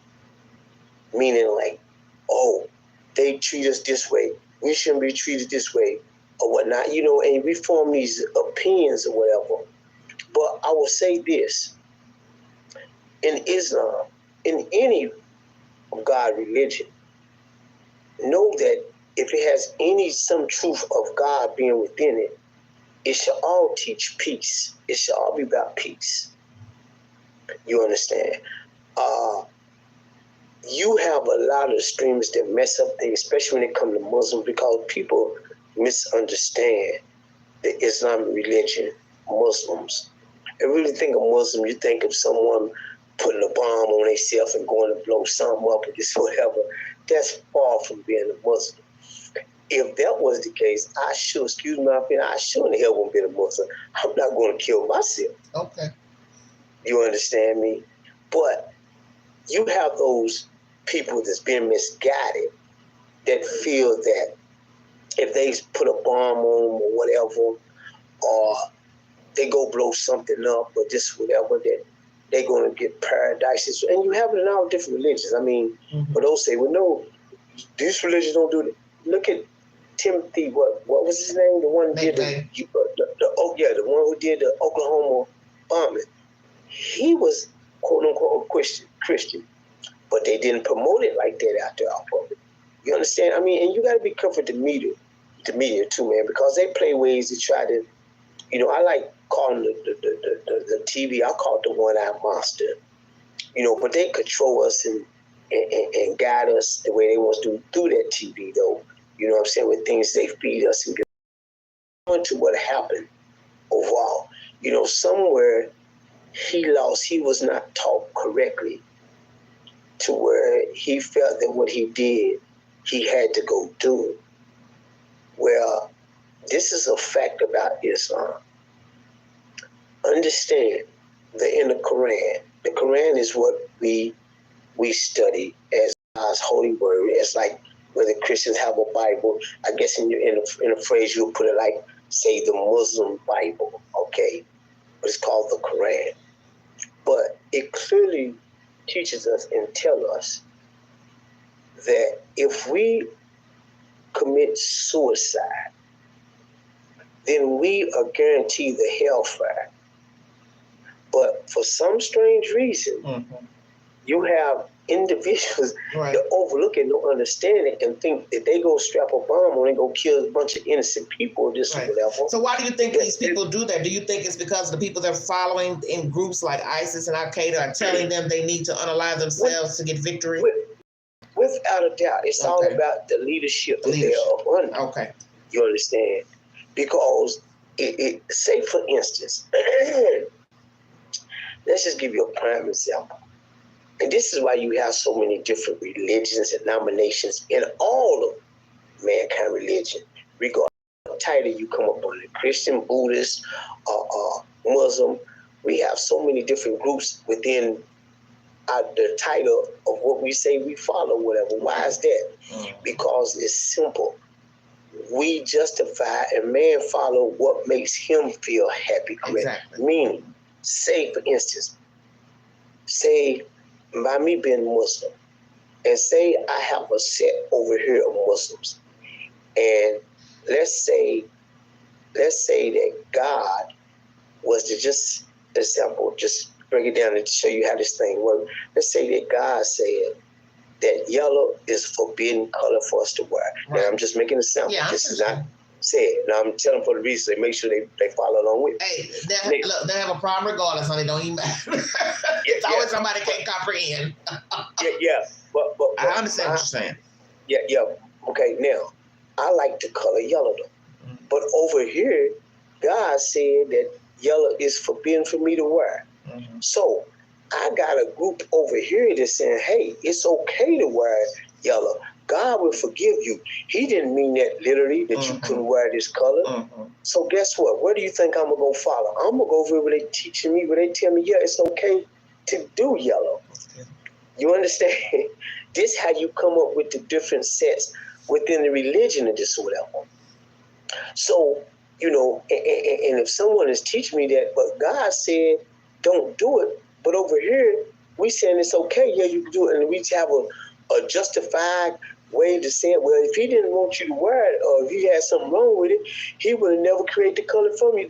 You know, we have all kinds of things. Well, that's what I was talking about earlier. Justifying for your own selfish reasons and your own ideology. You take what you want from the book, whether it's the Bible, Quran, or any other religion. You take what you want and apply it to how you want to do things. Exactly. And with that, that's why you have problems. That's why you have problems that happened earlier today. That's why situations like that occur. Because that has nothing to do with God, religion, as far as going to kill innocent people. Why? What is, you know, and then this is the thing that gets me with these so-called extremists. You mad at the government or whatever it may be. What the hell these people at the train station or wherever they at out on the street, what they got to do with the cause of what you dislike? That's what I said too earlier. Yes, exactly. You know, I'm a firm believer. If I got problem with you, then I'm coming for you. It's you the one I want. Right. I don't need to deal with nobody else, but that's just me and my belief in where I'm at. You understand? Right. But you go kill all these innocent people that had nothing to do with it. But let's keep this in mind too. And I mean, it's the harsh truth to it. And sometimes we don't understand, but we must, if you believe in God, and you know one thing about God, God has made a promise to us all that we all must die. We're going to see death. He didn't say how he's going to get it, when we're going to get it. But that's a promise he has never, ever failed. I say that to say this, even though it's sad, the event that came about that, you know, caused these people lives, but at the same token, unfortunately, their time had ran out. You understand? God had promised them death. Sometimes we don't understand how death come about, you know, or why it may come about. But we must still understand that no matter what, God has fulfilled his promise that he said we all must die. You know, and different vehicles, different things come about to bring about death to us, just whatever. Not saying it's right that it happened like that, but those who may did it, guess what? Their destination might already been for the hellfire. So, you know, that was their last move to make before they get to the hellfire. Okay. You know. Let me throw this out here at you. Oh, go ahead. I'm sorry. No, you go ahead. Okay. So, JABBAR had made video diaries before getting to New Orleans. He put all these devices together at the Airbnb, rented the car through an app that, you know, where a person can loan their car out to you for payment. And he also, in his videos, you know, he was filming himself going down the highway, talking about his struggles, financial, broken marriages. We learned that there was a restraining order between one of the wives, married 2 times, divorced 2 times, got children, unhappy, very unhappy. And the killing part is he changed his mind about killing his family. So instead he took this route. I want you to tell me what you think about this. Instead of killing his family, who he was wanting to kill he called it a celebration, going to lure them to a place to kill them. Instead, he decided to exact this carnage, which no God is going to tell you to kill either person, yourself or strangers or your family. So I'm trying to understand, you know, the reasoning behind switching out. Well, okay, I'm not going to kill my family, even though I want them dead, but I'm going to kill these innocent people. So I don't know if maybe he talked to somebody and told them what his thoughts were, and they were like, no, don't kill your family, but go kill some innocent people. It's just sad that he would even think to murder people, but they're saying he had been wanting to kill. He had the desire to kill someone. Now, as you know, he served Afghanistan, abroad, in his travels, very smart, educated, attended Georgia State, very smart fella, but had financial problems, marital problems, restraining order, probably had to pay child support, alimony, don't really know, failed real estate business. I think he fell by the wayside. You understand what I'm saying? At some point in life, maybe due to COVID and not making enough money, having these marital problems. But the point is, we all get in a bad pickle at some point in life, but we don't go out here and kill people. Why switch out? Because it's wrong to do either one, to kill the people in the street or kill my family. So I'm wondering what made him change his mind not to murder his family. Well, with that being said, that's a good question, but here's the... Plus, we'll probably never know the answer, of course, because it don't make no sense. Here's the thing, and I will get to it, but first and foremost, to your answer, to sum it up in one word, but I'll break it down and bring it to you or whatnot, is love. Okay? Now, but I'll get back to that. Let me tell you this. See, what we fail to realize is everyone's capacity of accepting things is different from one another. That's true. You always hear, we say it all the time, pressure bust pipes. Mm-hmm. So what do you think it'd do to a human being? Of course. You know, this man, according to the story they write about him, all it keeps saying is failure. Yeah. You understand? So that's what he saw himself. Everything that they show us come about, he touches it in failure. Then some take on, why am I living? What am I don't care. Let me just end this whole situation. Now, I don't know how his wife, or what happened with his marriage, but I would say this, and believe me when I tell you this, it's harder for a man, this is my opinion, and I feel it's very strong correctly. It's harder for a man to get past a relationship than a woman. Really? And the reason why I tell you, it's kind of hard to tell the way men behave that they hung up over a woman. You understand what I'm saying? Women go downhill dealing with a broken relationship or marriage, but it don't apply to everybody, of course. Yeah, no, but you have to understand, we are masters of hiding this guy in our pride. Yes. You understand what I'm saying? Mm-hmm. I feel it because we have been taught at a young age to be tough. Mm-hmm. And this is for the man. The man is taught. We're not taught to express our emotions, our feelings, because what? In the eyesight of the people, that's showing weakness. Think about it. Even from a child, when the little boy fall and skin his knee, what is it? Get up! Don't no cry! Don't no boys cry! You're a big man. Right. You. I mean, and it makes sense, but it starts at small ages like that. So we are taught to not express our emotions. You understand? But it's harder because whatever. Trust me, it's very hard for a man when he really loves a woman to, don't have to say the woman don't go, but it's harder for him to get past that. Right.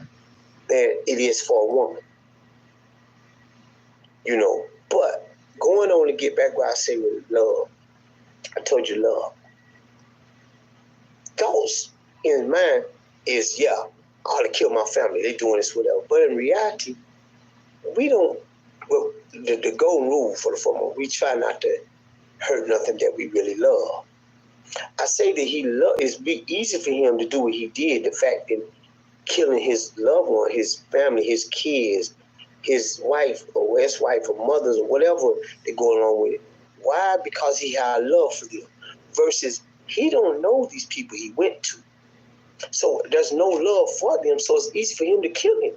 Because there's no conscience, nothing weighing on his conscience for that. Yeah, but he wanted to kill his family before them, but changed his mind. No, that's what I just told you. You didn't hear what I just said. I said that's why the change could have came about, because we don't actually want to hurt. Yeah, the thoughts of it, y'all want, but really and truly, we don't really try to hurt our loved ones. That's why I said love, because the love he actually really had for them, he felt like killing them, but the love he actually had for them could have been the very thing that stopped him from killing him. So I'm just saying, if he have love over here, but I go across the street over here, I have nothing. I have nothing invested in that.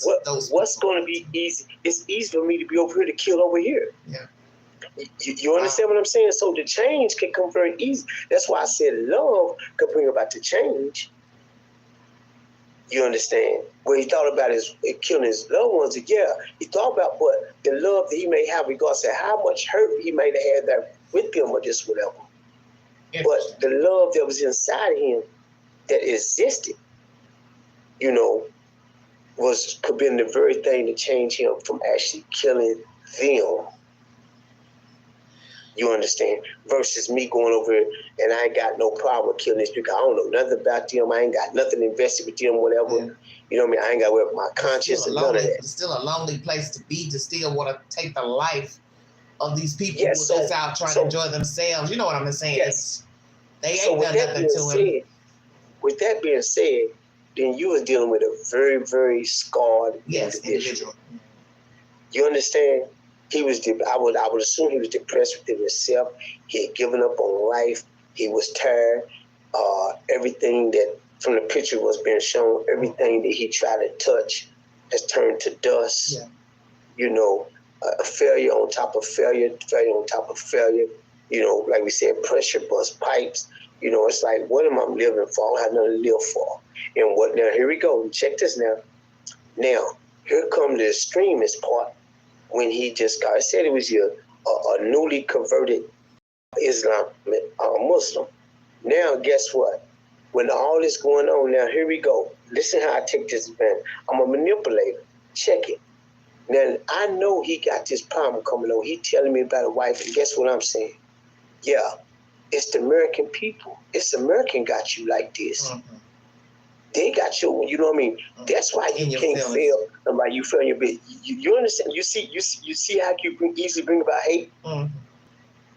You see, I'm telling you that why you failing, because this, whatever, because the government is against you. They don't want to see you this, or this color people against you, or this or whatever. That's why you can't make it. That's why they got your wife doing what she doing, not trying to be obedient to you, and this whatever, why she act the way she act, and this and all this. This is how things work. People play up on your emotions. And now, guess what? I done been there. I know, right? Every time I try to have, why they not my business damn, boom, boom, because I'm not this color, I'm not that color. You see how easy this can play up on you? Now you done formed a hate. You understand? That somebody done manipulate to get you. Why? Because they're a coward to go do the event, to go do the they want to do the wrongdoing themselves. So that's what they do. They go out and recruit individuals to do it for them because they are cowards to do it themselves. And we have a lot of weak-minded individuals in society, in the world today. Well, that's what they're saying about ISIS. They more now just manipulation without having to touch the person or be face-to-face. Looking for just recruiting people without them having, to be arm in arm. Just spit the knowledge out or the venom out, and then they follow suit. And that's it. Because look at it. They look for more. You find them over this a homeless individual or somebody who went through divorces and business failed. They're vulnerable. Yeah. And you have these masterful manipulators out here, and they can put it up on you and make it look like it's just so right. This the right thing to do. It's up on a religion. You doing it for God and this and all this stuff. You understand? I mean, that's how they. I mean, I don't know what your fans are out there. Your family, but this is a fact. What I'm about to say. What do you think? It's the same thing to show you how it works. How you think slavery came about? Mm-hmm. They manipulate people through religion. Mm-hmm. You understand? This is the type of things that they go on. I know, what do you mean? No, trust me. Do your study and you'll understand. And I'm not knocking no religion off. Or don't think that I'm trying to belittle your religion, but know your facts. Christianity played a great part within slavery. Do your studying. You understand? But it's not about or this or that, what's better. I'm just telling you facts, how people use to manipulate religion to gain, for their personal gains. And that's what we up against. Mm-hmm.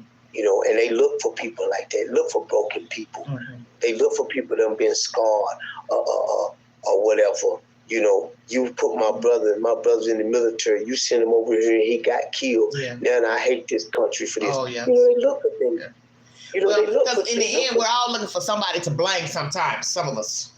Gotta blame somebody so I don't take no responsibility for the part I play or played in my own demise and my own downfalls. And some things just happen because I didn't necessarily have to have done nothing. Exactly. But the main thing about it, though, I feel for the families that lost loved ones, or just whatever. It's sad. It's sad. I hate that, especially in a situation like this, for those brothers and sisters out there that's striving very hard to be obedient to their Lord. They get, these bad labels put on them and all that or whatever. The words they already turn their nose up to those Muslims because they don't understand them from the word go. You understand? They're doing just like whatever religion you call yourself. We're striving to get a peace to try to make it to the next level. And we're going the route that feel more comfortable to us. What give us peace inside. Just like you strive, what you claim you are, whatever, give you peace inside. But we all are striving. You understand? We can be different. We can have different titles. But at the end of the day, we all one, whether you like it or not. And we're the human race. You understand? So I think we need to try to find a way how to love one another instead of turning our nose up towards one another. But But it's a lot of the sad. hate, but see, most of the hate in the world, really, you know, it comes from self. You don't like yourself, because to focus on somebody else 24/7, that means there's something wrong with you. Because you understand what I mean? When you're just looking to be mad at somebody that you don't know, never met, and put them in a group and say, well, they're all like this, there's something wrong with you. Yes, it is. And you 9 times out of 10, and that's just, I mean, it ain't no buts if Jesus about it. It's very much so. You have to have, if you never met me, right, but you say you dislike me, exactly, and I never done nothing to you, then guess what? You have the problem. I don't have the problem. You need to look in the mirror and check yourself. Exactly. Because for you to form or say you have a dislike for someone you never even met, they never done nothing to you, you have a problem. And whatever you following or you say you are, it's not working for you. Because God is all about peace. But don't get it misconstrued. He's very merciful, but he's severe in punishment for those who disobey him. But God is about peace.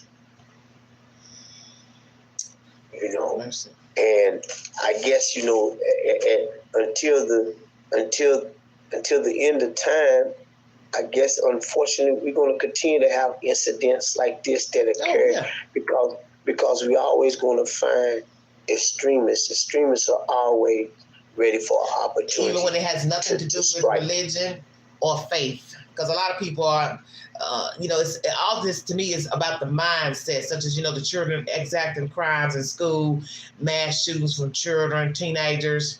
They may not be religious, may not believe in nothing. They are mad at themselves. They're mad at how they feel like they've been treated. So now I'm gonna make everybody pay for what this person or that person did to me. And that's how your problems occur.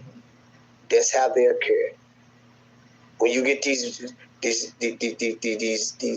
shootings and stuff in the schools, you look at the root of a high percentage of the chance is because that child was bullied somewhere wrong way, or a teacher or somebody mistreated them, that whatever.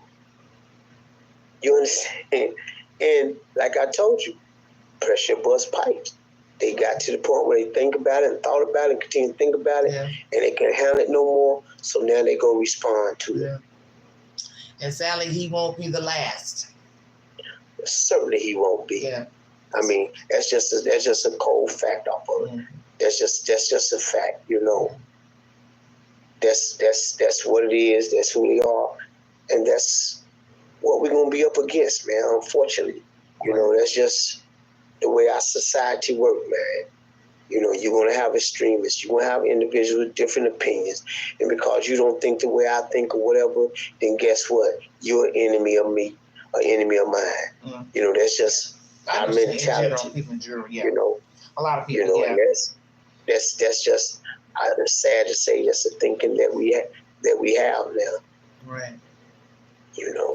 But I do feel sorry for his children. I think somebody in the chat is saying that they're older children. I'm not sure, but I feel bad for the kids. I feel bad for the wives, and I feel bad when they have to hear he contemplated unaliving them, because that's a hell of a burden to carry around, knowing somebody wanted you dead. You know, they didn't kill you, but they thought about it. They spoke about it in a live video. That's deep. That's really deep. Just the thought of somebody trying to get you to go somewhere. Well, you know, well, here's the thing. Here's the thing on this too. That's a very deep thought that one has to think of. But just maybe, I hope that his family, do see that whatever wrong they might have done, I hope it makes them a better person now. You understand? That what made him even think like that to where he would want to kill them. It's obvious they did something to him that he was unpleased with. He was not pleased with. Now, you know, some people may not like that comment. They might say, well, he was unhinged, or he had PTSD or schizophrenia. You understand what I'm saying? Because people do bad things to us all the time or spite us. We're not supposed to think about murder, of course, but it can happen that it cross your mind. That's facts. Listen, and here's the bottom line. You know, one thing about us, baby girl, on your show, you deal with the truth. You might don't like what's being said. You might don't necessarily agree with it. But understand this one thing right here. Surgery, listen to me. Listen to what I'm going to tell you. The truth is just like surgery. It may hurt, but it heals. You hear me? Yeah, I hear what you're saying. I said the truth is just like surgery. You understand? It may hurt, but it heals. If you, on the other end, can't handle the truth, then you need to deal with yourself and find out how to come to grips to reality. Because if you can't come to grips with what's the facts, regardless of whether if you want to believe everything that's been said this way, guess what? You playing with the borderline of being extremist yourself.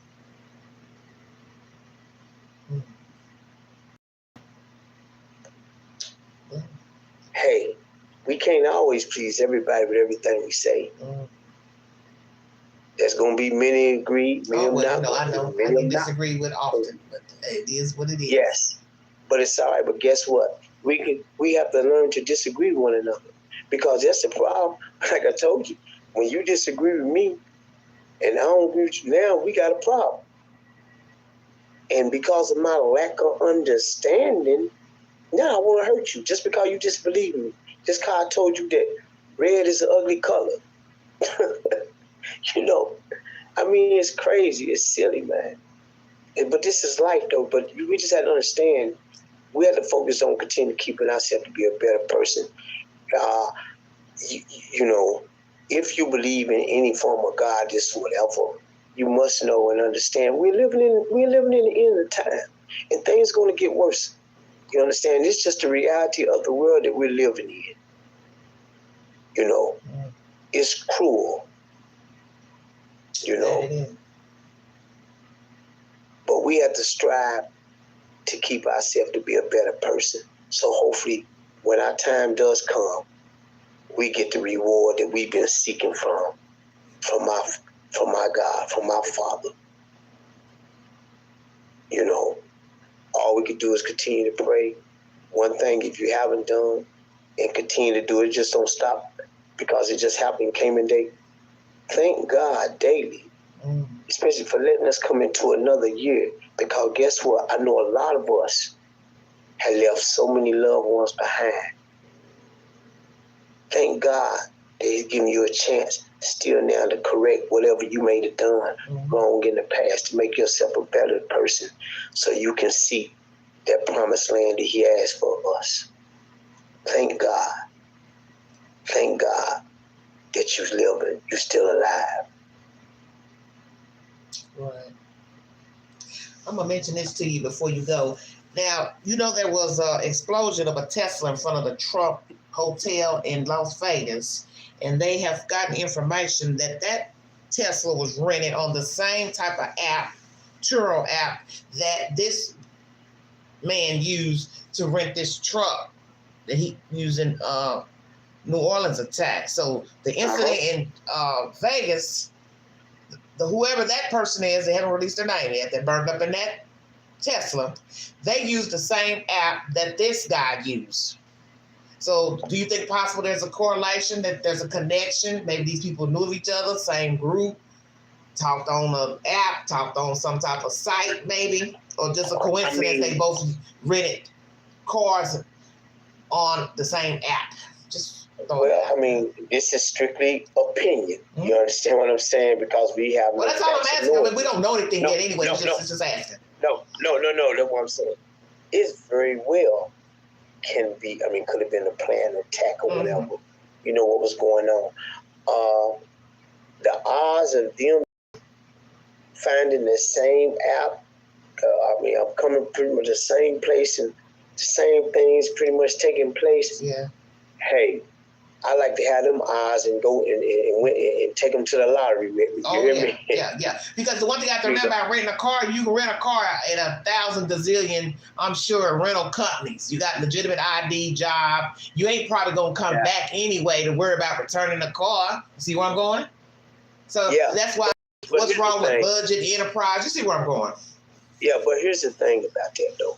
And it's going to be many more, especially when they learn, and they'll find some kind of way to possibly try to fix that or this or whatever. But the thing about it is, they'll try to do what making now? it so much. I said maybe they would try to find a way to figure out to stop possibility this app or whatever that's taking place. Or shut it because down. they realize it's so easy. Yeah. You understand what I'm saying? Well, it's not a good idea anyway to loan your car out for a fee. That's just dangerous in itself. No matter what the person gonna do with your car, you don't know what they're gonna do with your car. That's true too. You know what I'm saying? Just common sense wise. But I'm running. But here's the thing though. Who's to say why I can't run my business? I mean, why I can't run my car like a business, like enterprise, a bunch? Oh, yeah, well, everything's a choice. I understand what you're saying.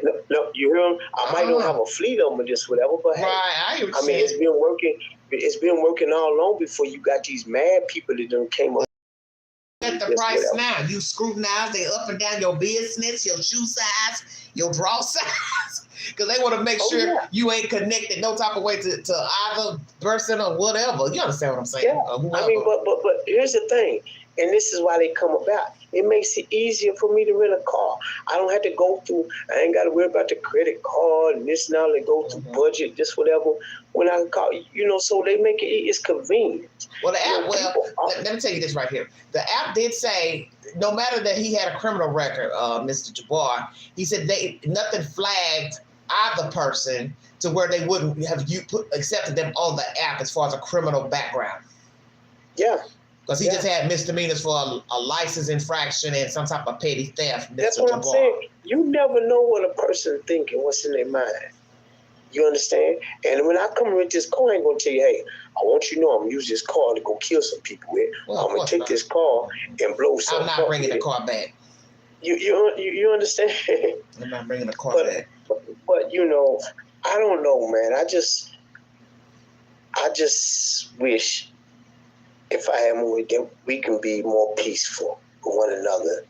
You know what I'm saying? And as I've been on your show before, and I mentioned that, and I close out with this, as I always, in any platform or whatever I take or wherever I speak at, I always close out with these words right here. And for all y'all out there listening, please, in 2025, take this quote and apply it to you. And I promise you, it will help you be successful throughout the whole year.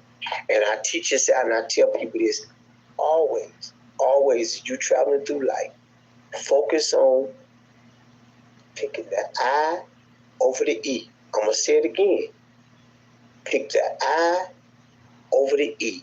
Mm-hmm. Now you say, what is the I over the E? Listen, the I over the E, intelligence over emotions. Mm-hmm.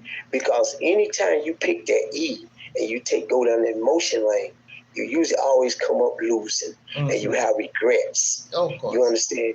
So take your time, no matter how mad you might get, whatever situation may occur, stop, think, pick the I. Always take the intelligent road over the E, over the emotions. I promise you, if you carry this through your life daily, it will help you become and be a better person, and it bring more peace to you. Don't let no one make you become a puppet for them. Always your own thinking. Yeah, I agree with that most definitely. With that being said, baby, I'm gonna get up out of here. Thank you for, as always. Welcome anytime. Invite me to But yes, I wanted people to get a perspective of a Muslim man, and that this is not what is being taught in the Muslim faith, to unalive oneself and others. Exactly. For those who think that's what's going on and being taught. No, that's far from being taught from Islam. And I'm telling you this, if you hear it being taught, whatever religion you in, and they telling you to go hurt somebody, do you better run Right. as far That's as a you good can advice. to get away from it. You hear me? Yes, sir. Yes. Because if they telling you to go out and hurt yourself, right, you better tell them they better keep that religion. Right. You hear me? Say, I'm gonna get on up out of here. I won't be donating to this building fund. Yes. This is not my place to be. Exactly. Shut your mouth. You got that. Thank you so much. All right. Thank you. I appreciate y'all it. be good. Blessings to you. I wish y'all all a successful year.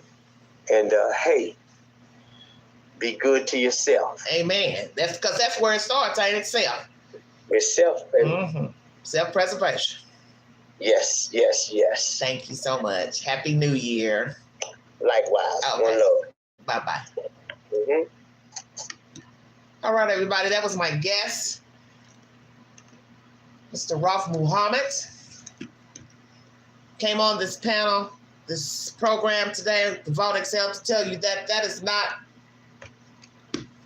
the Muslim faith teaching of unaliving self and others. And that it is deemed a sin to unalive self and others. So if you hear someone telling you that is the correct thing to do by Muslims, it is incorrect. But see, ignorant is bliss. A lot of people, as he said in his commentary, are followers, and that's what people do. They follow, just like somebody would be stupid enough to go out here and believe all Muslims believe that. You should unalive yourself. You should, in the name of Allah, the faith, and whatever, ISIS, whomever, no. And just because somebody's Muslim, they don't follow ISIS or Al-Qaeda or any other radical group or teachings. And that's what I said earlier in my live pertaining to the Bible and other religions. People take what they want from their teachings and they do as they see fit.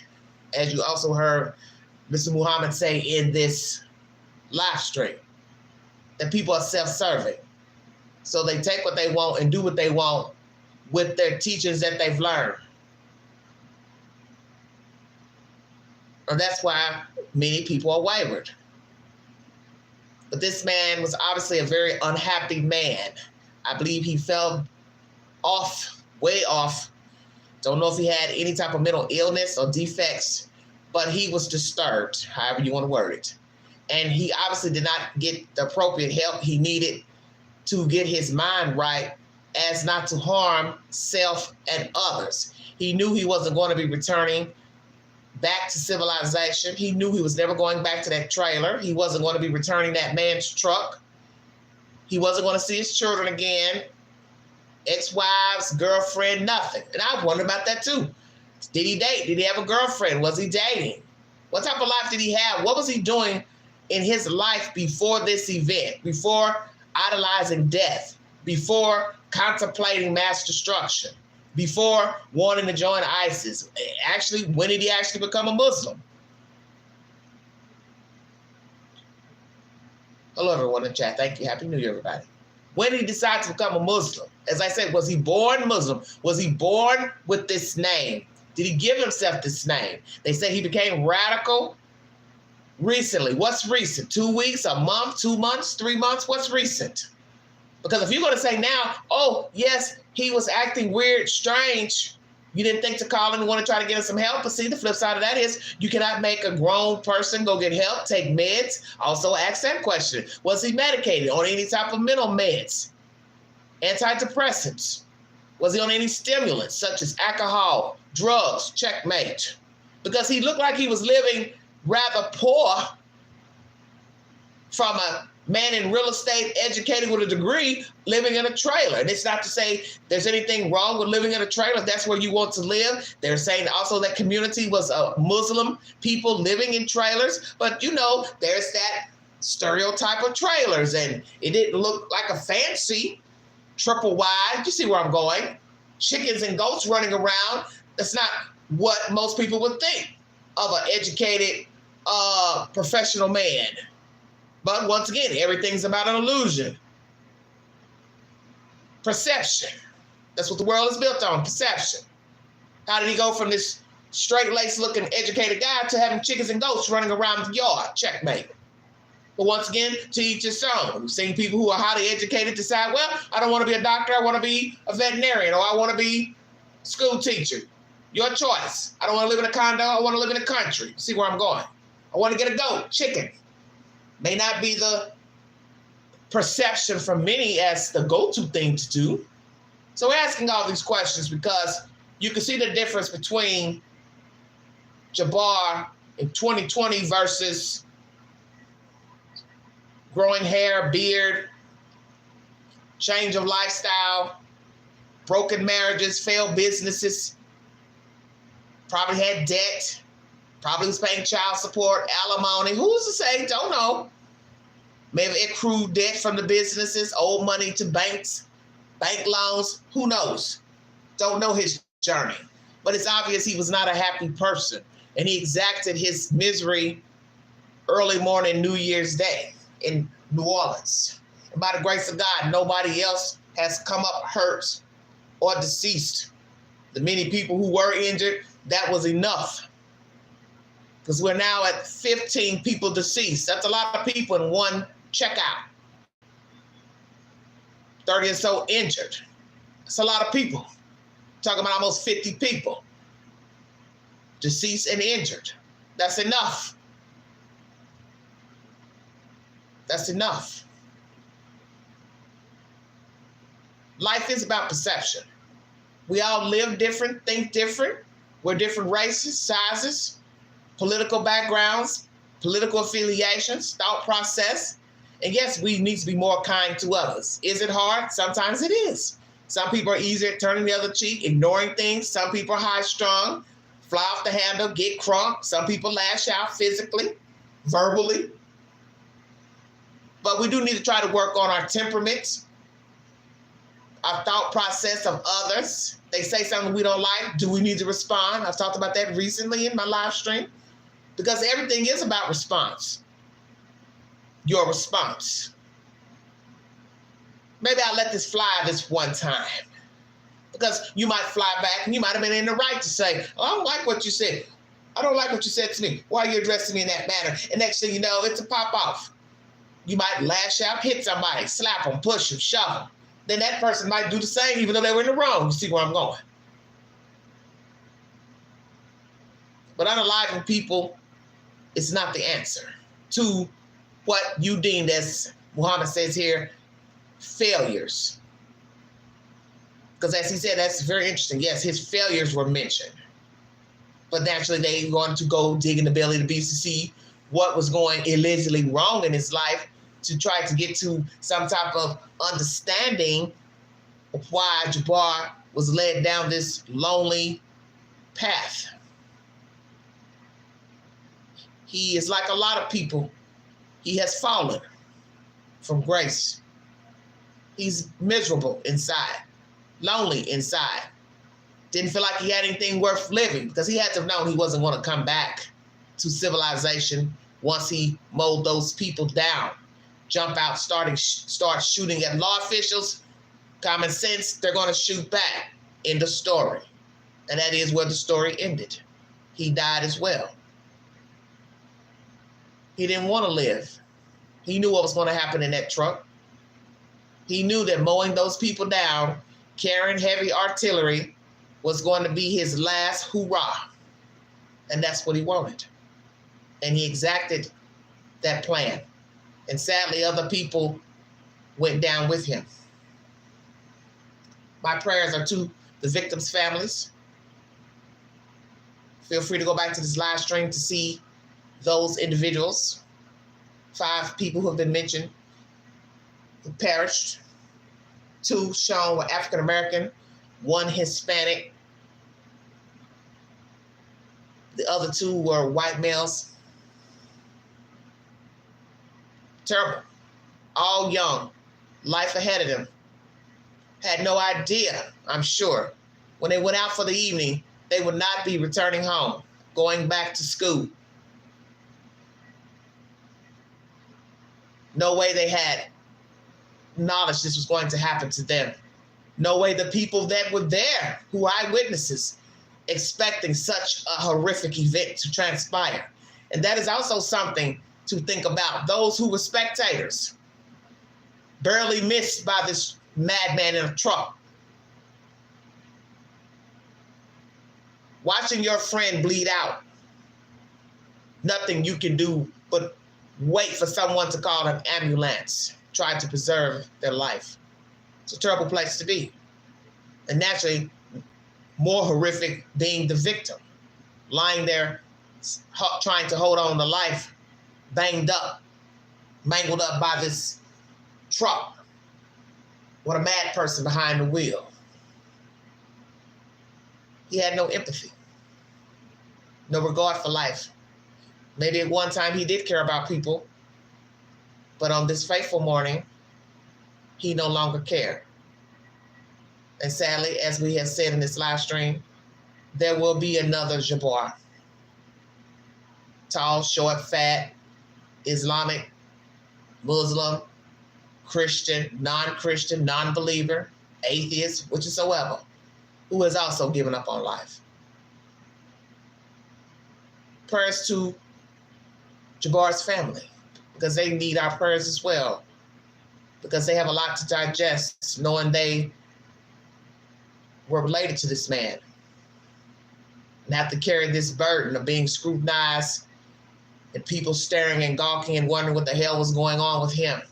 But it's not their fault, because this was his own doing and his own choice to unalive these people. Nobody told him to do that. But you know, people do catch hell for being related to killers, sadists, and prayers to his children, because they have to walk the earth knowing what their father has done. Don't know person, but once again, like I said, it's a burden now, because people are gonna want answers and want to ask questions, want interviews, so on and so forth. Follow the Queen, the Vault Excel, on the Newsbreak app, where I give similar commentary and content. Like, share, subscribe, drop your comments below this video. Go back to the beginning of this live to get the said updates pertaining to Mr. JABBAR, his educational background, the company he worked for, the many people who have spoken out pertaining to this debacle, horrific event. President Biden, Coach, New Orleans, spectators, relatives, chief of police, FBI agent, senator, many people have given their commentary and update pertaining to the latest information. And last of hearing, the people who are believed to have assisted him, they're saying now they don't believe 3 men and a woman put devices in the French Quarter. But they're still working to see who were Mr. JABBAR's affiliations, associations, and if he had help by any other parties here or abroad. And I would like to know his legal name, if indeed he was given this name at birth or he acquired this name in life. When did he acquire it? If so, when did he join the Muslim faith? Had he had any contact with anyone abroad, in ISIS, Al-Qaeda, or any other radical groups?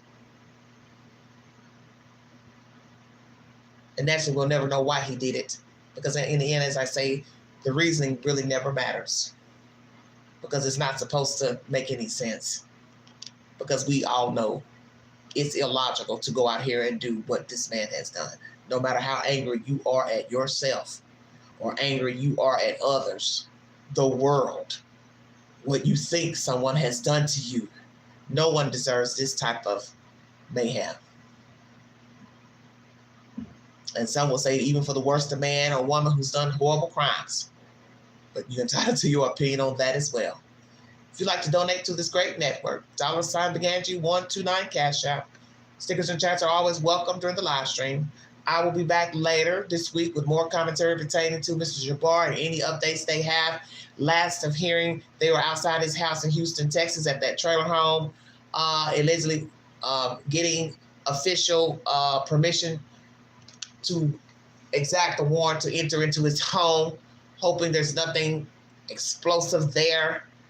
We will see what they have learned in searching the house, what they've gained. But one male was outside of the home that I believe was detained, and we will see what this person knows about JABBAR, his affiliation with him, and if anybody else in that Muslim community has knowledge of what took place beforehand in New Orleans, any involvement, anybody aided, anybody he called, talked to of these events about, we will wait to see what his phones, data, devices come up with, conversations, meetings with others, and if anyone will come forward from the community to speak about him.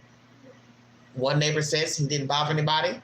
He seemed okay, but that's the whole point. You don't know people. And if the people closest to him didn't think he would do this, then naturally, if he didn't deal with the neighbors, they wouldn't think he was capable of this. As one in-law said, he was the nicest person I've ever known. So what happened? What happened to Mr. JABBAR? What led him down this lonely, desolate road to unalive civilians, drive from state to state, exact a crime inside of an Airbnb? Shamsuddin JABBAR.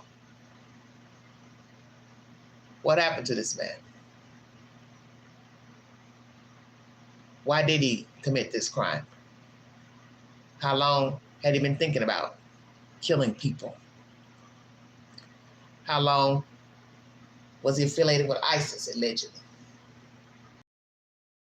And people are going to also ask, could this have been prevented? But as I said, he's an adult. What can you do if he was talking out of turn? Worst case scenario is you call law officials to say, this man's making threats against persons, blah, blah, blah. But in the end, if you get arrested, you bond out, you still walk free. Is this crime related to the crime in Las Vegas at the Trump Hotel of a Tesla that caught on fire? That person in that vehicle has not been revealed. Did these two people know each other since they both rented vehicles off the Turo app? Or it's just a coincidence? We will see. Thank you for listening. Have a happy new year. Blessings this weekend. And you have been listening to the Vault XL.